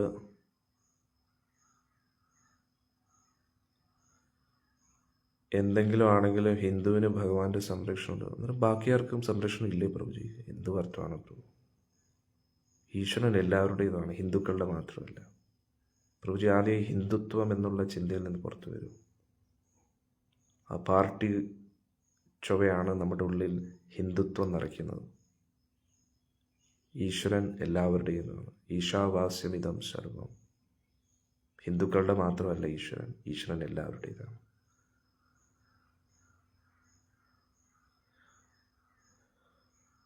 ഇവിടെ നമ്മൾ മനസ്സിലാക്കേണ്ടത്, ഭഗവാൻ എന്ന് പറയുന്നത് പരമസത്യത്തിൻ്റെ, ബ്രഹ്മദേവൻ എന്ന് പറയുന്നത് ആ നിരപേക്ഷ സത്യത്തിൻ്റെ പ്രതിനിധിയാണ് എന്ന് നമ്മൾ മനസ്സിലാക്കുക. ആ ഭഗവാന്റെ എല്ലാ ശക്തികളും ബ്രഹ്മദേവൻ്റെ ഉള്ളിൽ ഭഗവാൻ കൊടുത്തിട്ടുണ്ട് എന്ന് പറയുന്നു. തഥോ അപരം ഉപാധ്യായ സസർഗായ മനോദതേ. അതുകൊണ്ട് തന്നെ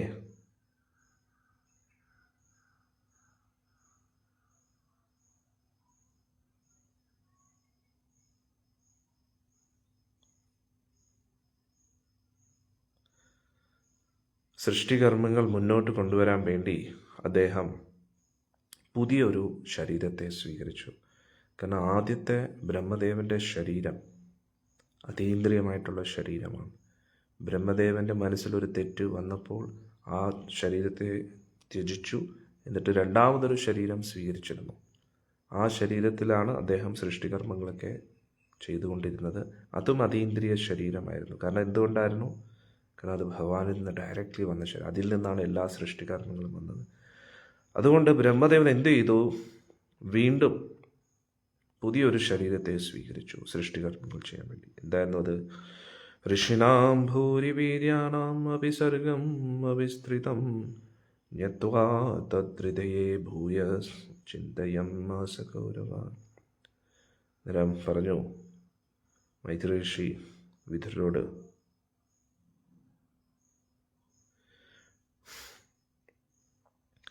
ബ്രഹ്മദേവൻ നോക്കി സൃഷ്ടികർമ്മങ്ങളെയൊക്കെ. അന്നേരം ഇത്രയും ഋഷിമാരെ എല്ലാം കൊണ്ടുവന്നിട്ടും വേണ്ട രീതിയിൽ ഉൽപാദനം നടക്കുന്നില്ല എന്ന് മനസ്സിലാക്കിയപ്പോൾ അതിനെക്കുറിച്ച് അദ്ദേഹം ചിന്തിക്കാൻ തുടങ്ങി. സൃഷ്ടിയെ എങ്ങനെ മുന്നോട്ട് കൊണ്ടുപോകും എന്ന് പറഞ്ഞ് ഇങ്ങനെ ചിന്തിക്കാൻ തുടങ്ങി. അന്നേരം നമ്മൾ മനസ്സിലാക്കേണ്ടത്, എന്തുകൊണ്ടാണ് സൃഷ്ടി കർമ്മങ്ങൾ നടത്തേണ്ടതായിട്ടുള്ള ആവശ്യകത ബ്രഹ്മദേവന്? എന്തുകൊണ്ടാണ്? കാരണം ഒരുപാട് ജീവാത്മാക്കൾ ഈ ലോകത്ത് വരാൻ അവസരം നോക്കി ഇരിക്കുകയാണ്. അവർക്ക് ഈ ലോകത്തിൽ വരണമെങ്കിൽ അവർക്കൊരു ശരീരം വേണം. അവരുടെ ഗുണങ്ങളനുസരിച്ചുള്ള ശരീരം അവർക്ക് ലഭിക്കണം. സൃഷ്ടികർമ്മങ്ങളിൽ വൃക്ഷലതാദികളും മൃഗങ്ങളും മനുഷ്യരും ദേവന്മാരും എല്ലാം 84 ദശലക്ഷം ജീവിവർഗങ്ങൾ ഇപ്പോഴുമുണ്ട് നമ്മൾ ഈ പറയുമ്പോഴും. അന്നേരം ഈ ഓരോ 84 ലക്ഷം ശരീരങ്ങളിൽ പ്രവേശിക്കാൻ യോഗ്യതയുള്ള ജീവാത്മാക്കൾ കാത്തു നിൽക്കുകയാണ്.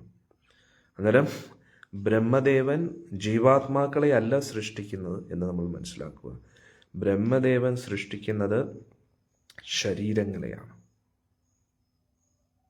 ആത്മാവ് ഭഗവാന്റെ അംശമാണ്. ആത്മാക്കൾ ഭഗവാന്റെ ലോകത്ത് ഇരിക്കേണ്ടവരാണ്. പക്ഷേ അവർക്ക് ഭഗവാനിൽ നിന്നും അകന്ന് ഒരു ആസ്വാദനത്തിന് താല്പര്യമുണ്ടായി. അതിന് ശരീരം വേണം. അന്നേരം ആ ശരീരത്തെ എങ്ങനെ സൃഷ്ടിക്കണം എന്നാണ് ബ്രഹ്മദേവൻ ചിന്തിക്കുന്നത്. മനസ്സിലാക്കുക. അന്നേരം സൃഷ്ടികർത്താവായ ബ്രഹ്മദേവൻ ജീവാത്മാക്കളെ അല്ല സൃഷ്ടിക്കുന്നത്, വ്യക്തികളെ അല്ല സൃഷ്ടിക്കുന്നത്, ശരീരങ്ങളെയാണ്. അന്നേരം അനുയോജ്യമായിട്ടുള്ള ഒരു ശരീരം ലഭിക്കുമ്പോൾ അതിൻ്റെ ഉള്ളിൽ ആത്മാവിന് പ്രവേശിക്കാൻ കഴിയും. അന്നേരം എങ്ങനെ സൃഷ്ടികർമ്മം, കാരണം ഋഷിമാരും എല്ലാവരും വന്നിട്ടുണ്ടെങ്കിലും അവരും അവരുടെ ശരീരത്തിൽ നിന്നും പലതും സൃഷ്ടിക്കാൻ ശ്രമിക്കുന്നുണ്ടെങ്കിലും സൃഷ്ടി വേണ്ടവോളം നടക്കുന്നില്ല. വേണ്ട ശരീരങ്ങൾക്ക് ഇനിയും ജീവാത്മാക്കൾ നിൽക്കുന്നു. ഇതിനെ എങ്ങനെ സ്പീഡപ്പ് ചെയ്യാം, എങ്ങനെ വേഗതയിൽ നടത്താം എന്ന് ചിന്തിക്കുകയായിരുന്നു. അഹോ അദ്ഭുതം ഏതന്മേ വിപ്രതസ്യാഭിനിത്യത നഹി ഏതന്തേ പ്രജാനൂനം ദൈവം അത്ര വിഘാതകം. അങ്ങനെ ബ്രഹ്മദേവൻ സ്വയം ചിന്തിക്കുകയാണ്,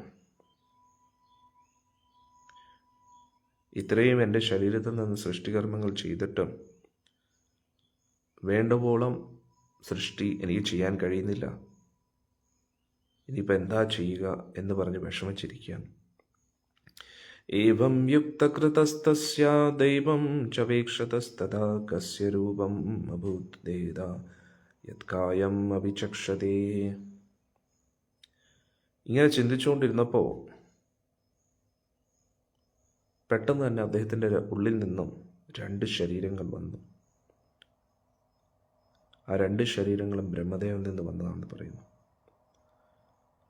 ഒരു ശരീരം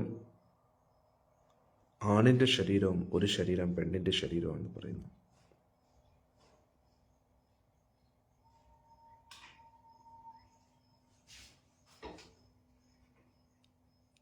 ബ്രഹ്മദേവനിൽ നിന്നും ആദ്യത്തെ ശരീരം ബ്രഹ്മദേവൻ ഉപേക്ഷിച്ചു. രണ്ടാമത് വീണ്ടും ഒരു ശരീരം എടുത്തിട്ടാണ് വേദങ്ങളെയും ശാസ്ത്രങ്ങളെയൊക്കെ കൊണ്ടുവന്നത്. അത് എന്നാലും ഒന്ന് ആലോചിച്ച് നോക്കൂ, മനുഷ്യർ വരുന്നതിന് മുമ്പേ വേദങ്ങളുണ്ട്. മനസ്സിലായില്ലേ? നമ്മൾ വരുന്നതിന് മുമ്പേ അല്ല, മനുഷ്യൻ എന്നുള്ള സൃഷ്ടി നടക്കുന്നതിന് മുമ്പേ ആദ്യം വേദങ്ങളും ശാസ്ത്രങ്ങളും ഒക്കെ കൊണ്ടുവന്നു. ഒന്ന് ആലോചിച്ച് നോക്കൂ. അതാണ് നമ്മൾ മനസ്സിലാക്കേണ്ടത്. അന്നേരം എങ്ങനെ മുന്നോട്ട് സൃഷ്ടികർമ്മങ്ങൾ നടക്കണം എന്നതിനെക്കുറിച്ച് ബ്രഹ്മദേവൻ ചിന്തിച്ചുകൊണ്ടിരുന്നപ്പോൾ ബ്രഹ്മദേവനിൽ നിന്നും 2 ശരീരം വരികയാണ്. ഒരാണിൻ്റെയും ഒരു പെണ്ണിൻ്റെയും ശരീരം. താഭ്യാം രൂപവിഭാഗാഭ്യാം മിഥുനാം സമ്പദാദ്യത. അങ്ങനെ ഇവിടെ എടുത്തു പറയുന്നു, ഇവരെ 2 പേരെയും ഒരിക്കലും, ചില വ്യക്തികൾ അങ്ങനെയും പറയുന്ന മണ്ടന്മാരുണ്ട്. ഇവർ പറയുന്നത്, ഇത് പറയുന്നത് ബ്രഹ്മദേവനിൽ നിന്ന് ഒരു ആണും പെണ്ണും വന്നു, അതിൻ്റെ അർത്ഥം ഇവർ 2 പേരും മക്കളായില്ലേ, അന്നേരം സഹോദരി സഹോദരന്മാരല്ലേ, ഇവർ തമ്മിൽ എങ്ങനെയാണ് വിവാഹം കഴിക്കാൻ പറ്റുക എന്നുള്ളത്. അന്നേരം നമ്മൾ മനസ്സിലാക്കേണ്ടത് 2 സെപ്പറേറ്റ് സൃഷ്ടികളാണ് വന്നിരിക്കുന്നത്. നമ്മൾ ഇവിടെ പറയുന്ന പോലെ സഹോദരി സഹോദര ബന്ധമല്ല ഇവിടെ. ബ്രഹ്മദേവനെ സൃഷ്ടിക്കാൻ ഒരു സ്ത്രീയുടെ ആവശ്യം വന്നിട്ടില്ല. ബ്രഹ്മദേവന്റെ സ്വന്തം ശരീരത്തിൽ നിന്നാണ് സൃഷ്ടികൾ വരുന്നത്. അത് നമ്മൾ ചിന്തിക്കുന്ന പോലെ ഒരു എന്തു പറയുന്നത് ഒരു സഹോദരി സഹോദരന്മാരല്ല അവിടെ എന്നും കൂടെ നമ്മൾ മനസ്സിലാക്കുക. കാരണം അങ്ങനെയൊക്കെ വിഡ്ഢിത്തരങ്ങളായിട്ട് ചിന്തിക്കുന്ന ആൾക്കാരുണ്ട്. എന്ത് ചെയ്യാനെന്ന്. അന്നേരം ഈ ലോകത്ത് നടക്കുന്ന സഹോദരി സഹോദര ബന്ധം എന്ന് പറഞ്ഞു കഴിഞ്ഞാൽ ഒരു ഭർത്താവ് ഭാര്യയായിട്ട് ഒന്നിക്കുകയാണ്. ഭർത്താവിൻ്റെ ബീജം അമ്മയുടെ ഗർഭത്തിലേക്ക് പ്രവേശിച്ചിട്ടാണ് കുട്ടികൾ വരുന്നത്. ഇവിടെ അങ്ങനെ ഒരു സൃഷ്ടിയല്ല. ബ്രഹ്മദേവൻ്റെ നമുക്ക് ചിന്തിക്കാൻ പോലും പറ്റാത്ത അത്രത്തോളം സിദ്ധികളുള്ള അദ്ദേഹത്തിൻ്റെ ശരീരത്തിൽ നിന്നാണ് എല്ലാ സൃഷ്ടികർമ്മങ്ങളും വരുന്നത്. മനസ്സിലാക്കാൻ ശ്രമിക്കൂ. അന്നേരം ഇനി മുന്നോട്ട് എങ്ങനെ സൃഷ്ടി ചെയ്യണം എന്നതിനെക്കുറിച്ച് ബ്രഹ്മദേവൻ ചിന്തിച്ചുകൊണ്ടിരുന്നപ്പോൾ ബ്രഹ്മദേവൻ്റെ ഉള്ളിൽ നിന്നും 2 വ്യക്തികൾ വന്നു, ഒരാണും ഒരു പെണ്ണും. അവർ രണ്ടുപേരും കൂടെ ഒന്നിച്ചു. യസ്തു തത്രാപുമാൻ സോഭൂൻ മനു സ്വയംഭുവാ സ്വരാത് സ്ത്രീയശ്ചിത് ശതരൂഭാഖ്യാ മൈഷീയസ്യ മഹാത്മനാ. അന്നേരം ആൺ രൂപത്തിലുള്ള വ്യക്തിയാണ് സ്വയംഭുവ മനു, എന്നിട്ട് സ്ത്രീയാണ് ശതരൂപ.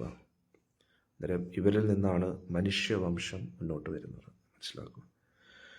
തഥാ മിഥുനാധർമ്മേന പ്രജായ്. എന്നിട്ട് ഇവരുടെ കുട്ടികൾ ഋഷിമാരെ വിവാഹം കഴിക്കും. ഇപ്പം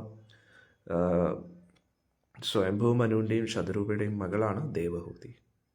ദേവഹൂതി കർദമ പ്രജാപതിയെ വിവാഹം കഴിക്കും. കർദമൻ അറിയാലോ, ബ്രഹ്മദേവനിൽ നിന്ന് വന്നതാണ്. അങ്ങനെ ഓരോരോ ഋഷിമാരെയും വിവാഹം കഴിച്ച് അവരിലൂടെയാണ് സൃഷ്ടി മുന്നോട്ട് പോകുന്നത്. മനസ്സിലായില്ലേ? തഥാ മിഥുനധർമ്മേന പ്രജായേതാം ബഭുരേ. അങ്ങനെ അവർ രണ്ടുപേരും ഒന്നിക്കുന്നതിലൂടെ സൃഷ്ടി മുന്നോട്ട് പോകാൻ തുടങ്ങി. സചാപി ശതരൂപായാം പഞ്ചപത്യാനി യാജിജനാത് പ്രിവ്രതൗ താനപാതോ തിശ്രകന്യശ്ച ഭാരത ആകുതിർദേവഹൂതിശ്ച പ്രസൂതിരിതി സത്തമ. അന്നേരം നമ്മുടെ മനുഷ്യവംശം എങ്ങനെ ആരംഭിച്ചു എന്നതിനെക്കുറിച്ചാണ് നമ്മളിവിടെ ചർച്ച ചെയ്യുന്നത്. അന്നേരം ബ്രഹ്മദേവൻ്റെ ഈ കൽപ്പത്തിൽ ഈ കൽപ്പത്തിലെ സ്വയംഭൂ ആദ്യത്തെ മന്വന്തരത്തിൻ്റെ കഥയാണ് നമ്മളിവിടെ പഠിക്കുന്നത്. മനസ്സിലായില്ലേ? അന്നേരം ഇപ്പോഴത്തെ മനു വൈവസ്വത മനു, ഇത് ആദ്യത്തെ മനുവായ സ്വയംഭവ മനു. ബ്രഹ്മദേവൻ്റെ ഒരു ദിവസത്തിൽ 14 മന്വന്തരങ്ങളുണ്ട്. അതായത് 14 മനുക്കളുടെ ഭരണം നടക്കും. ഒരു മന്വന്തരം എന്ന് പറഞ്ഞാൽ 71 ചതുർയുഗം.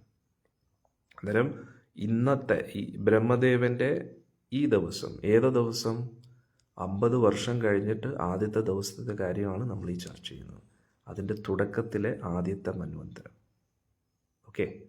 എന്നിട്ട് ഇപ്പോൾ നടക്കുന്ന ഏതാണ്? 7ാമത്തെ മന്വന്തരം. വൈവസ്വത മനുവിൻ്റെ 28ാമത്തെ ചതുർയുഗമാണ് ഇപ്പോൾ നടന്നുകൊണ്ടിരിക്കുന്നത്. ചതുർയുഗം എന്ന് പറഞ്ഞാൽ സത്യയുഗം, ത്രേതായുഗം, ദ്വാപരയുഗം, കലിയുഗം. ഓക്കെ. അല്ലാതെ നമ്മൾ ഈ ഭാഗവതം വായിക്കും, ഇത് എപ്പോഴത്തെ മനു, മനു, എന്തൊക്കെയോ അതുകൊണ്ട് നമ്മൾ മനസ്സിലാക്കുക, 50 വർഷം ബ്രഹ്മദേവൻ്റെ കഴിഞ്ഞു. ഈ ഓരോ വർഷം എങ്ങനെയാണ്? ഓരോ വർഷം എന്ന് പറയുമ്പോൾ നമുക്ക് എങ്ങനെയാണോ 365 ദിവസം, അതേപോലെ ബ്രഹ്മദേവൻ്റേതായിട്ടുള്ള ഒരു വർഷത്തിൻ്റെ ഉള്ളിൽ 360ഓളം ദിവസങ്ങളുണ്ട്. അതിൽ 12 മാസം, അതിൽ ഓരോ ദിവസം എങ്ങനെയാ? 1000 ചതുർയുഗം. അങ്ങനെ 50 വർഷം കഴിഞ്ഞു. 51ാമത്തെ വർഷത്തെ ആദ്യത്തെ ബ്രഹ്മദേവൻ്റെ ദിവസമാണ് ഇപ്പോൾ നടന്നുകൊണ്ടിരിക്കുന്നത്. ആ ദിവസത്തിലെ അന്നേരം ഭാഗവത്തിൽ ചർച്ച ചെയ്യുന്നത് ഈ ഒരു കൽപ്പത്തിലെ കാര്യമാണ്. കഴിഞ്ഞ കൽപ്പത്തിലെയൊക്കെ കാര്യങ്ങൾ പറഞ്ഞു കഴിഞ്ഞാൽ ഭ്രാന്ത് പിടിക്കും. എന്നാലോചിച്ചു. അന്നേരം ഈ കൽപ്പത്തിലെ, കഴിഞ്ഞ കൽപ്പത്തിലെ അല്ല, ബ്രഹ്മദേവൻ്റെ ഈ ദിവസത്തിലെ ആദ്യത്തെ മനു, ബ്രഹ്മദേവൻ കണ്ണു തുറന്ന് നോക്കിയപ്പോൾ എന്ത് ചെയ്യണമെന്ന് അറിയുന്നില്ല. സൃഷ്ടികൾ ഓരോന്നോരോന്നായിട്ട് സ്റ്റാർട്ട് ചെയ്യാം. മനസ്സിലാവുന്നുണ്ടോ? അങ്ങനെ ആദ്യത്തെ സ്വയംഭൂ മനു വരികയാണ് ഇവിടെ. അതിനുശേഷം 7ാമത്തെ മനു വരും. അതാണ് ആര്? വൈവസ്വത മനു. അതിനു മുന്നേ ചാക്ഷുഷ മനു. ചാക്ഷുഷ മനുവാണ് 6ാമത്തെ മനു. 6ാമത്തെ മനുവിൻ്റെ മന്വന്തരം കഴിയുമ്പോഴാണ് ഭൂമി മൊത്തം വെള്ളത്തിലാവും. നമ്മുടെ ഭൂമി മാത്രമല്ല, കംപ്ലീറ്റ് ഭൂമണ്ഡലം. അപ്പോഴാണ് ആര് വരുന്നത്? ഭഗവാൻ മത്സ്യരൂപത്തിൽ വരുന്നത്. ഓക്കെ. അങ്ങനെയാണ് ഇത് പോകുന്നത്. ഇവിടെ മൈത്ര ഋഷി വിതുരോട് പറഞ്ഞു, സ്വയംഭൂ മനുവിന് ശതരൂപയിലൂടെ 5 കുട്ടികൾ ജനിച്ചു. 2 കുട്ടികളാണ് പ്രിയവ്രതനും ഉത്താനപാദനും. മനസ്സിലായോ? പ്രിയവ്രതനിലൂടെ സൃഷ്ടിന് മുന്നോട്ട് കിടക്കും. ഉത്താനപാദൻ്റെ മകനാണ് ആര്? ധ്രുവൻ. ഓക്കെ. പിന്നെ 3 പെൺകുട്ടികൾ വന്നു. ആരൊക്കെ? ആകൂതി, ദേവഹൂതി, പ്രസൂതി. ഓക്കെ, ഇപ്പം ക്ലിയർ ആയല്ലോ ഹിസ്റ്ററി എങ്ങനെയാണ്. ഓക്കെ, സ്വയംഭൂ മനുവിൻ്റെ ഭാര്യ ശതരൂപ ബ്രഹ്മദേവനിൽ നിന്ന് വന്ന 2 പേരാണ്. ഇവരെ സഹോദരി സഹോദരൻ നമുക്ക് പറയാൻ കഴിയില്ല. കാരണം എന്താ? ഒരു അച്ഛനും അമ്മയിൽ നിന്നല്ല വന്നത്, ബ്രഹ്മദേവനിൽ നിന്ന് ഡയറക്റ്റ് വരികയാണ്. ഓക്കെ, ഇനി 57-ാമത്തെ ശ്ലോകത്തിലേക്ക് നമുക്കിടാം. ആകൂതിം രുചയേ പ്രാതാത് കർദമ്യാതു മധ്യമം ദക്ഷാധ്യാത് പ്രസൂതിം ച യഥാ പൂരിതം ജഗത്. ആദ്യത്തെ മകളായ ആകൂതിയെ രുചി എന്ന് പറയുന്ന ഋഷിക്ക് കൊടുത്തു. രുചി ഋഷി ബ്രഹ്മദേവനിൽ നിന്ന് വന്നു. ദേവഹൂതിയെ കർദമ ഋഷിക്ക് കൊടുത്തു. എന്നിട്ട് പ്രസൂതിയെ ദക്ഷന് കൊടുത്തു. ഓക്കെ, മനസ്സിലായല്ലോ? ദക്ഷൻ. ഇവർ 3 പേരിലൂടെയാണ് ഈ പ്രപഞ്ചത്തിൽ സൃഷ്ടി ആരംഭിച്ചത് എന്ന് പറയുന്നു.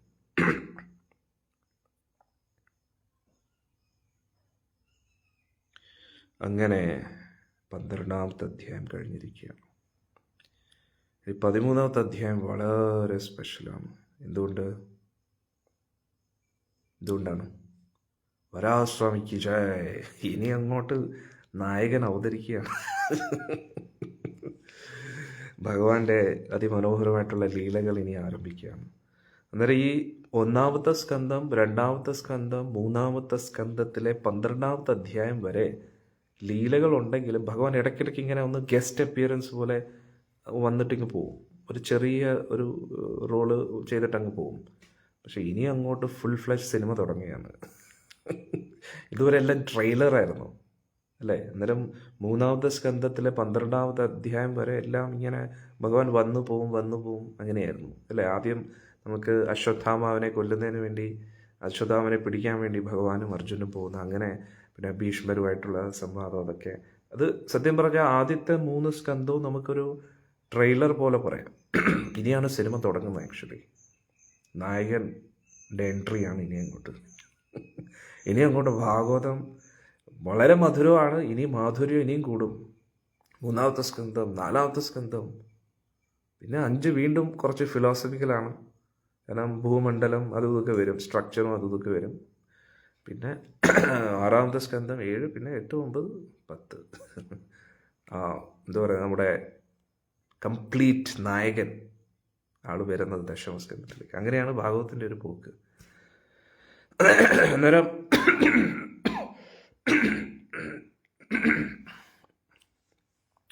അന്നേരം അതിലെ കുറച്ച് ശ്ലോകങ്ങൾ നമുക്ക് എടുക്കാം. 13-ാമത്തെ അധ്യായത്തിൽ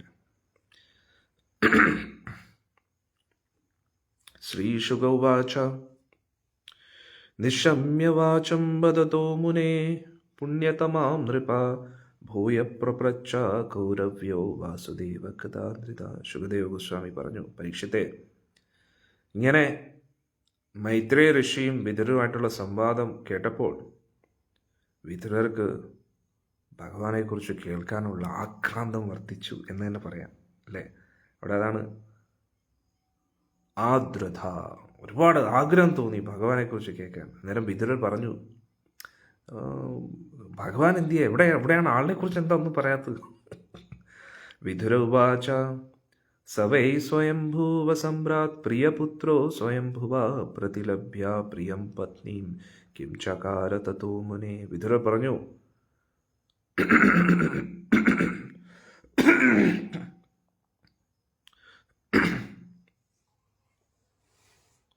സ്വയംഭൂ മനുവിൻ്റെ ജീവിതത്തിൽ എന്തൊക്കെയാണ് നടന്നത് ഒന്ന് പറയാമെന്ന്.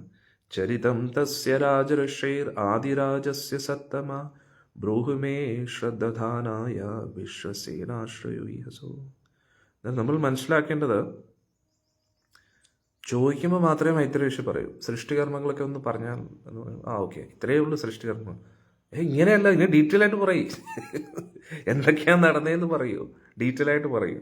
കാരണം എന്താ, ഭാഗവതം എന്ന് പറഞ്ഞാൽ യോഗ്യതയുള്ളവർക്കേ മനസ്സിലാവുന്നില്ല. അയോഗ്യരായിട്ടുള്ളവരുടെ മുമ്പിൽ വിളപ്പാനുള്ള വസ്തുവല്ല ഭാഗവതം. അത്രയ്ക്ക് മനോഹരമാണ് ഭാഗവതം. അതുകൊണ്ട് മൈത്രി ഋഷി ഇങ്ങനെ, അതിൻ്റെ അർത്ഥം വിദുരർ യോഗ്യരല്ല എന്നല്ല. വിദുരർ സാക്ഷാൽ യമരാജനാണ്, ഭഗവാന്റെ ഉത്തമ ഭക്തനാണ്. പക്ഷേ നമുക്ക് കാണിച്ചു തരികയാണ്, ഭഗവാന്റെ ലീലകൾ മനസ്സിലാക്കണമെങ്കിൽ അത്രത്തോളം യോഗ്യത വേണം.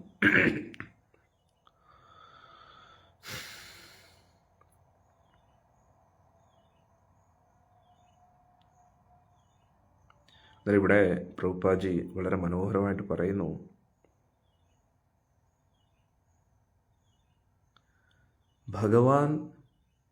ഭഗവാനാണ്.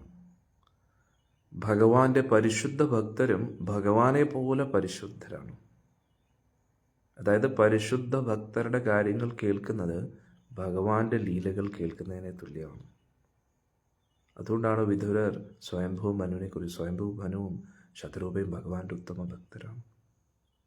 അവരെക്കുറിച്ച് പറയൂ എന്ന് പറയുകയാണ്. അത് കേൾക്കുന്നതിലൂടെ അവരുടെ പേരുകൾ പറയുമ്പോൾ തന്നെ ദേവഹൂതി, കർദമ പ്രജാപതി, സ്വയംഭൂ മനു, ശതരൂപ, ഇത് പറയുമ്പോൾ തന്നെ നമ്മുടെ നാമം, ഇത് ഭഗവാന്റെ നാമം ജപിക്കുന്ന പോലെയാണ്. എത്രയോ പാവകർമ്മങ്ങൾ തീരുന്നത്. അത്രയ്ക്ക് പരിശുദ്ധ ഭക്തരാണ് ഇവരൊക്കെ. ഇവിടെ പറയുന്നു, വിദുരർ പറയുകയാണ്, സ്വയംഭൂ മനു ഭഗവാന്റെ ഉത്തമ ഭക്തനാണ്. അതുകൊണ്ട് തന്നെ അദ്ദേഹത്തിൻ്റെ കാര്യങ്ങൾ കേൾക്കാൻ എനിക്ക് ആഗ്രഹമുണ്ട്. ഞാൻ വളരെ ആകാംക്ഷയോടെ ഇരിക്കുകയാണെന്ന്. ശ്രുതസ്യ പുംസാം ശുചിരശ്രമസ്യ നാൻവഞ്ചസ്യ സുരഭിർ ഇതീതാർത്ഥത തത്തദ്ഗുണമനുശ്രവണം മുകുന്ദ പാദാരവിന്ദം ഹൃദയേഷു യേഷാം.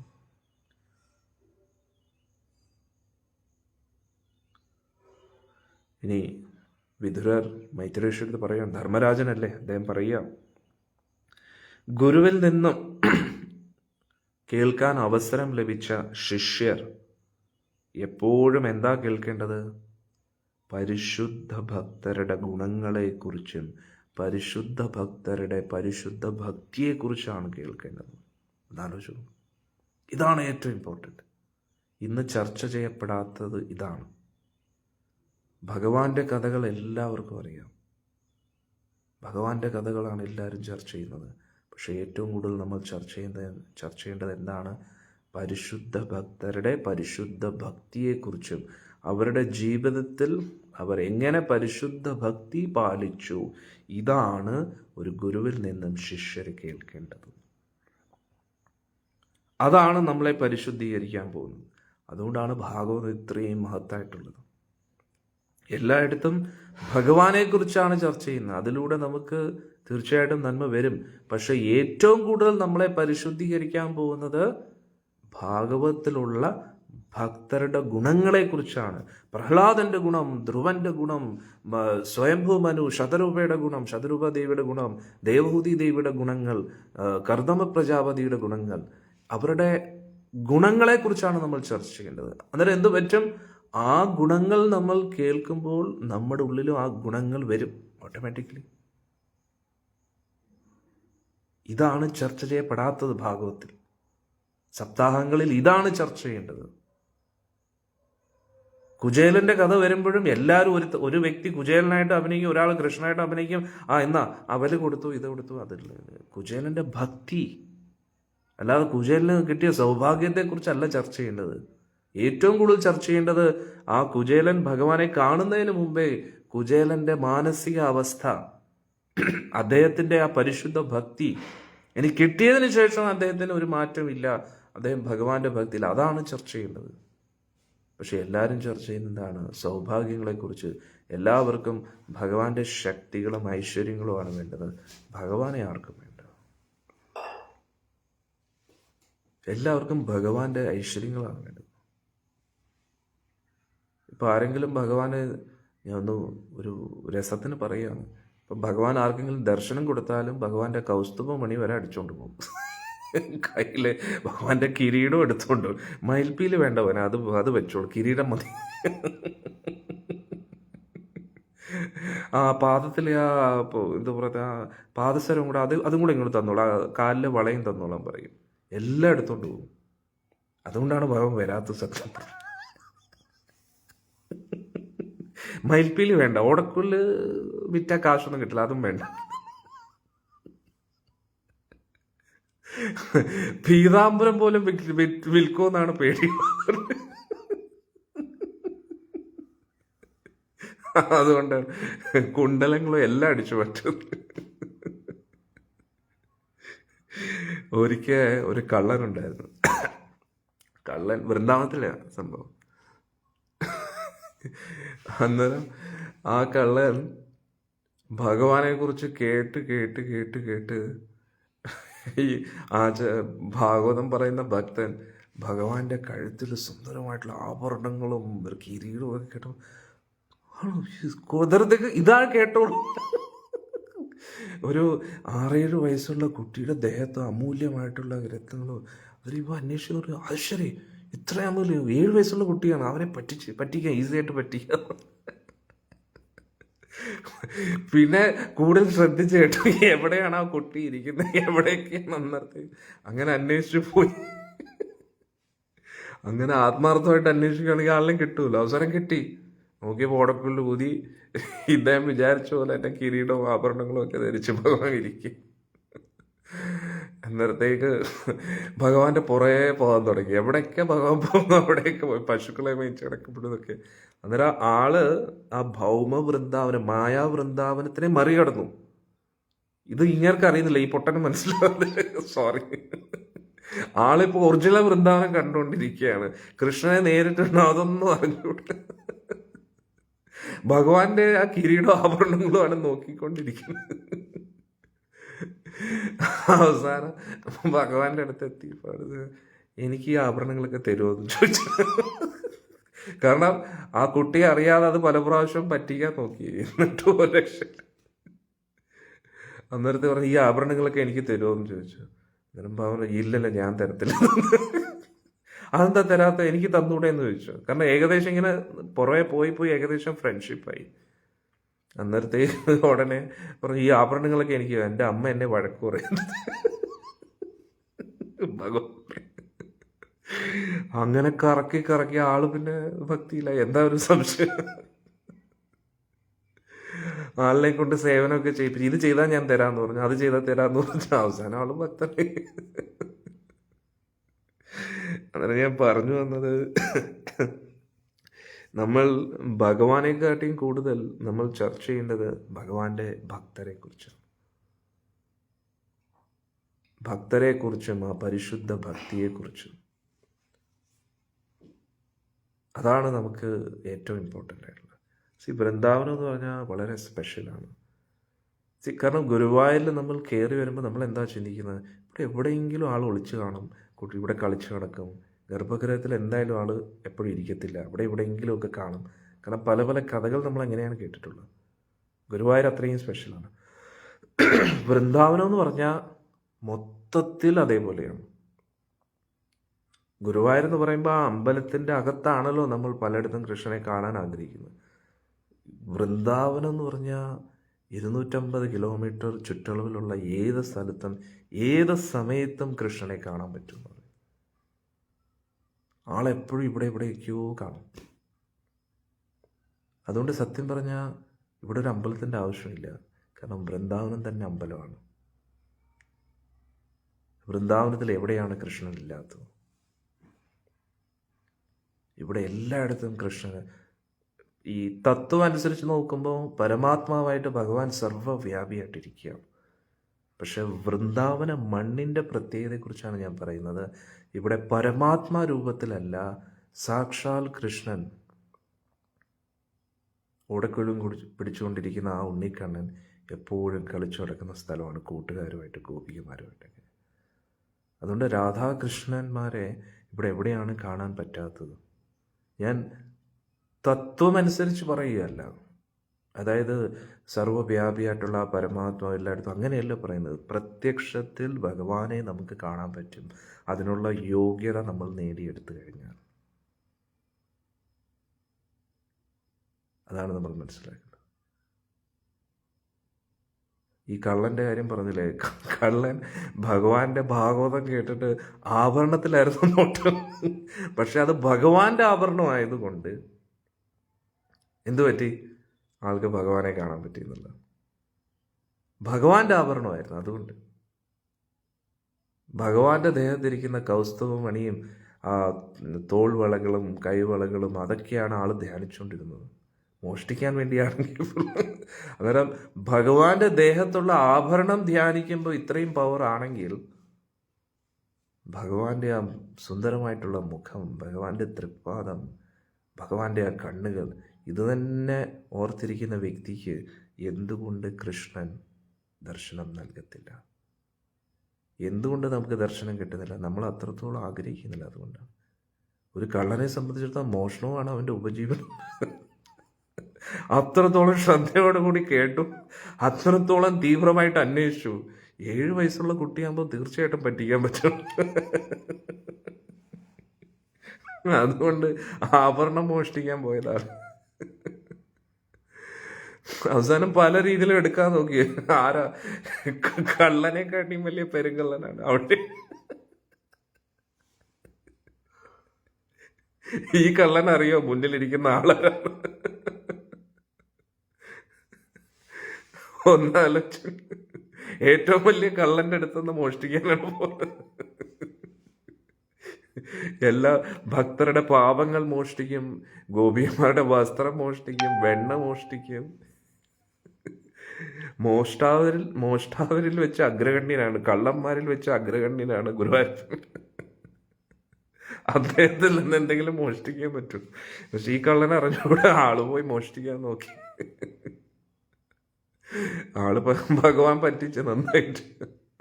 അവസാനം നേരിട്ട് തന്നെ ചോദിച്ചു, ഇതൊക്കെ എനിക്ക് തരുമോന്ന് ചോദിച്ചു. അപ്പോൾ ഞാൻ തരത്തില്ല, അത് അമ്മ എന്നെ വഴക്കു. എത്ര മനോഹരമായിട്ടാണ് ഭഗവാൻ പറയുന്നത് നോക്കണേ. ഭഗവാൻ വേണമെങ്കിൽ ഡയറക്റ്റ് പറയാം, എടാ നീ ആരോടാ സംസാരിക്കുന്നറിയോ? അഖില കൂടി ബ്രഹ്മാണ്ട നായകൻ ഇങ്ങനെ ഇങ്ങനെയൊക്കെ പറഞ്ഞു. ആള് കള്ളനെ പോലെ ഇന്നപ്പോൾ ആള് കൊച്ചു കുട്ടിയെ പോലെ തന്നെ പറയാം, അമ്മ വഴക്കു പറയും. ഹരേ കൃഷ്ണ. അതാണ് ഭഗവാന്റെ മാധുര്യം എന്ന് പറഞ്ഞാൽ. അധരം മധുരം നയനം മധുരം മധുരാധിപതി അഖിലം മധുരം. സർവത്രവും മധുരമാണെന്നുള്ളതാണ്. ഇതിൽ മാധുര്യം ഇല്ലാത്തതായിട്ട് ഒന്നുമില്ല. ആളുടെ ചിരിയും ആളുടെ നോട്ടവും എല്ലാം നടത്തിയും എല്ലാം മധുരമാണെന്നുള്ളത്. ആളുടെ പറ്റിപ്പീരും മധുരമാണ്. നന്നായി പറ്റിച്ചു. ഹരേ കൃഷ്ണ.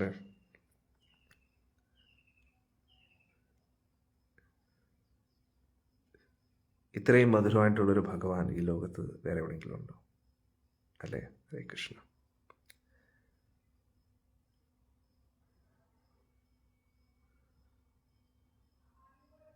എന്നാൽ ഇവിടെ പറയുന്നു, അതുകൊണ്ട് തന്നെ നമ്മൾ ചർച്ച ചെയ്തേണ്ടത് ഭഗവാനെക്കുറിച്ചും ഭഗവാനെക്കാട്ടിയും കൂടുതൽ നമ്മൾ ചർച്ച ചെയ്യേണ്ടത് പരിശുദ്ധ ഭക്തരെക്കുറിച്ചാണ്. പരിശുദ്ധ ഭക്തരുടെ പരിശുദ്ധ ഭക്തി, അത് നമ്മളെ ഒരുപാട് പരിശുദ്ധീകരിക്കും.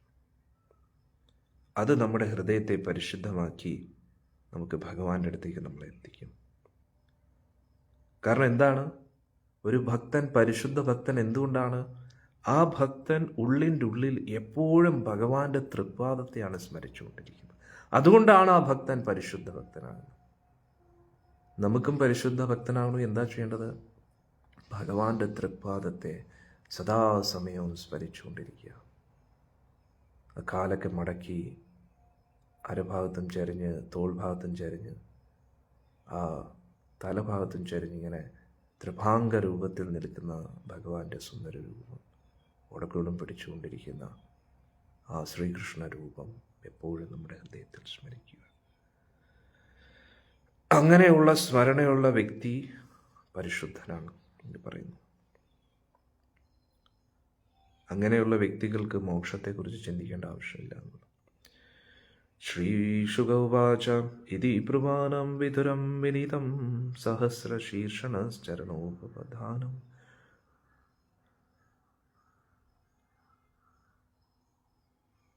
പ്രഹർഷ്ടരോമ ഭഗവത്കഥായാം പ്രണീയമാനോ മുനിരഭിചഷ്ട.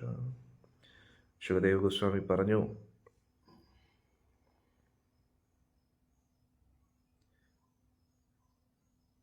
ഇവിടെ ശുകദേവ് ഗോസ്വാമി വിതുരരുടെ ആ ഗുണങ്ങളെക്കുറിച്ച് പറയാണ്. വിതുരർ എത്ര ഭാഗ്യവാനാണ് നോക്കണേ. ഇപ്പം ഇതിനു മുമ്പേ എന്താണ് വിതുരർ പറഞ്ഞ മൈത്രേയിയുടെ പരിശുദ്ധ ഭക്തർ പരിശുദ്ധരാണ്. കാരണം എന്തുകൊണ്ട്? അവരുടെ ഹൃദയത്തിൽ എപ്പോഴും ഭഗവാന്റെ തൃപ്പാദത്തെക്കുറിച്ചാണ് ചിന്തിച്ചുകൊണ്ടിരിക്കുന്നത്. എന്നിട്ട് ശുകദേവ ഗോസ്വാമി ചിരിച്ചിട്ട് പറയാം, ഈ പറയുന്ന ആൾ കൊള്ളാം. എന്താണ്? ആ പാദം മടിയിൽ വെച്ചിരുന്ന ആളാണ് ഇദ്ദേഹം. കാരണം ശാന്തിദൂതനായിട്ട് ഭഗവാൻ പോയ സമയത്തിന് ഭഗവാൻ താമസിച്ചത് വിതുരരുടെ വീട്ടിലാണ്. അന്നേരം വിതുരർ ഇരിക്കുമ്പോൾ ഭഗവാന്റെ പാദം പിടിച്ച് മടിയിൽ വയ്ക്കും വിതുരർ. എൻ്റെ കാലിങ്ങനെ അമർത്തിക്കൊണ്ടേയിരിക്കും. ഒന്ന് ആലോചിച്ച് നോക്കും. അന്നേരം ആ വിതുരരാണ് പരിശുദ്ധ ഭക്തരെ കുറിച്ച് പറയുന്നത്. എന്താണ്? പരിശുദ്ധ ഭക്തര് ഭഗവാന്റെ തൃപ്പാദത്തെ സ്മരിച്ചുകൊണ്ടിരിക്കുന്നു. അന്നേരം വിതുരർ ആരാണ്? പരിശുദ്ധ ഭക്തരിൽ അഗ്രഗണ്യനാണ്. കാരണം എന്താ? ആ ഹൃദയത്തിൽ സ്മരിച്ചുകൊണ്ടിരിക്കുന്ന അതേ പാദം മടിയിൽ വെച്ചിരിക്കുകയാണ് വിതുരർ. ഒന്ന് ആലോചിച്ച് നോക്കണം. അന്നേരം വിതുരർ ഇത് പറഞ്ഞു കേട്ടപ്പോൾ മൈത്ര ഋഷി ഒരുപാട് സന്തോഷമായി. അങ്ങനെ മൈത്ര ഋഷി ഇവിടെ സഹസ്ര ശീർഷണ എന്നുദ്ദേശിക്കുന്നത് ഭഗവാന്റെ ഒരു പേരാണ്. എന്തുകൊണ്ട് സഹസ്ര ശീർഷണ എന്ന് പറഞ്ഞാൽ അസംഖ്യം അമാനുഷിക ശക്തികളുള്ള, അല്ലെങ്കിൽ ഒരുപാട് ബുദ്ധിമാനായിട്ടുള്ള വ്യക്തി എന്നുള്ള രീതിയിൽ അതെല്ലാം കൂടെ ഉദ്ദേശിച്ച് പറഞ്ഞതാണ്. മൈത്രേയുവാച യഥാ സ്വഭാര്യയാ സാർദ്ധം ജാത സ്വയംഭുവോ മനു പ്രാഞ്ജലി പ്രണതശ്ചേദം വേദഗർഭം അഭാഷത. മൈത്ര ഋഷി പറഞ്ഞു വിതുരരോട്, സ്വയംഭുവ മനു അവതരിച്ചതിന് ശേഷം ഭാര്യ ശതരൂപയായിട്ടിരുന്നപ്പോൾ ബ്രഹ്മദേവനോട് നമസ്കാരങ്ങൾ അർപ്പിച്ചിട്ട് ഈ കാര്യം പറഞ്ഞു.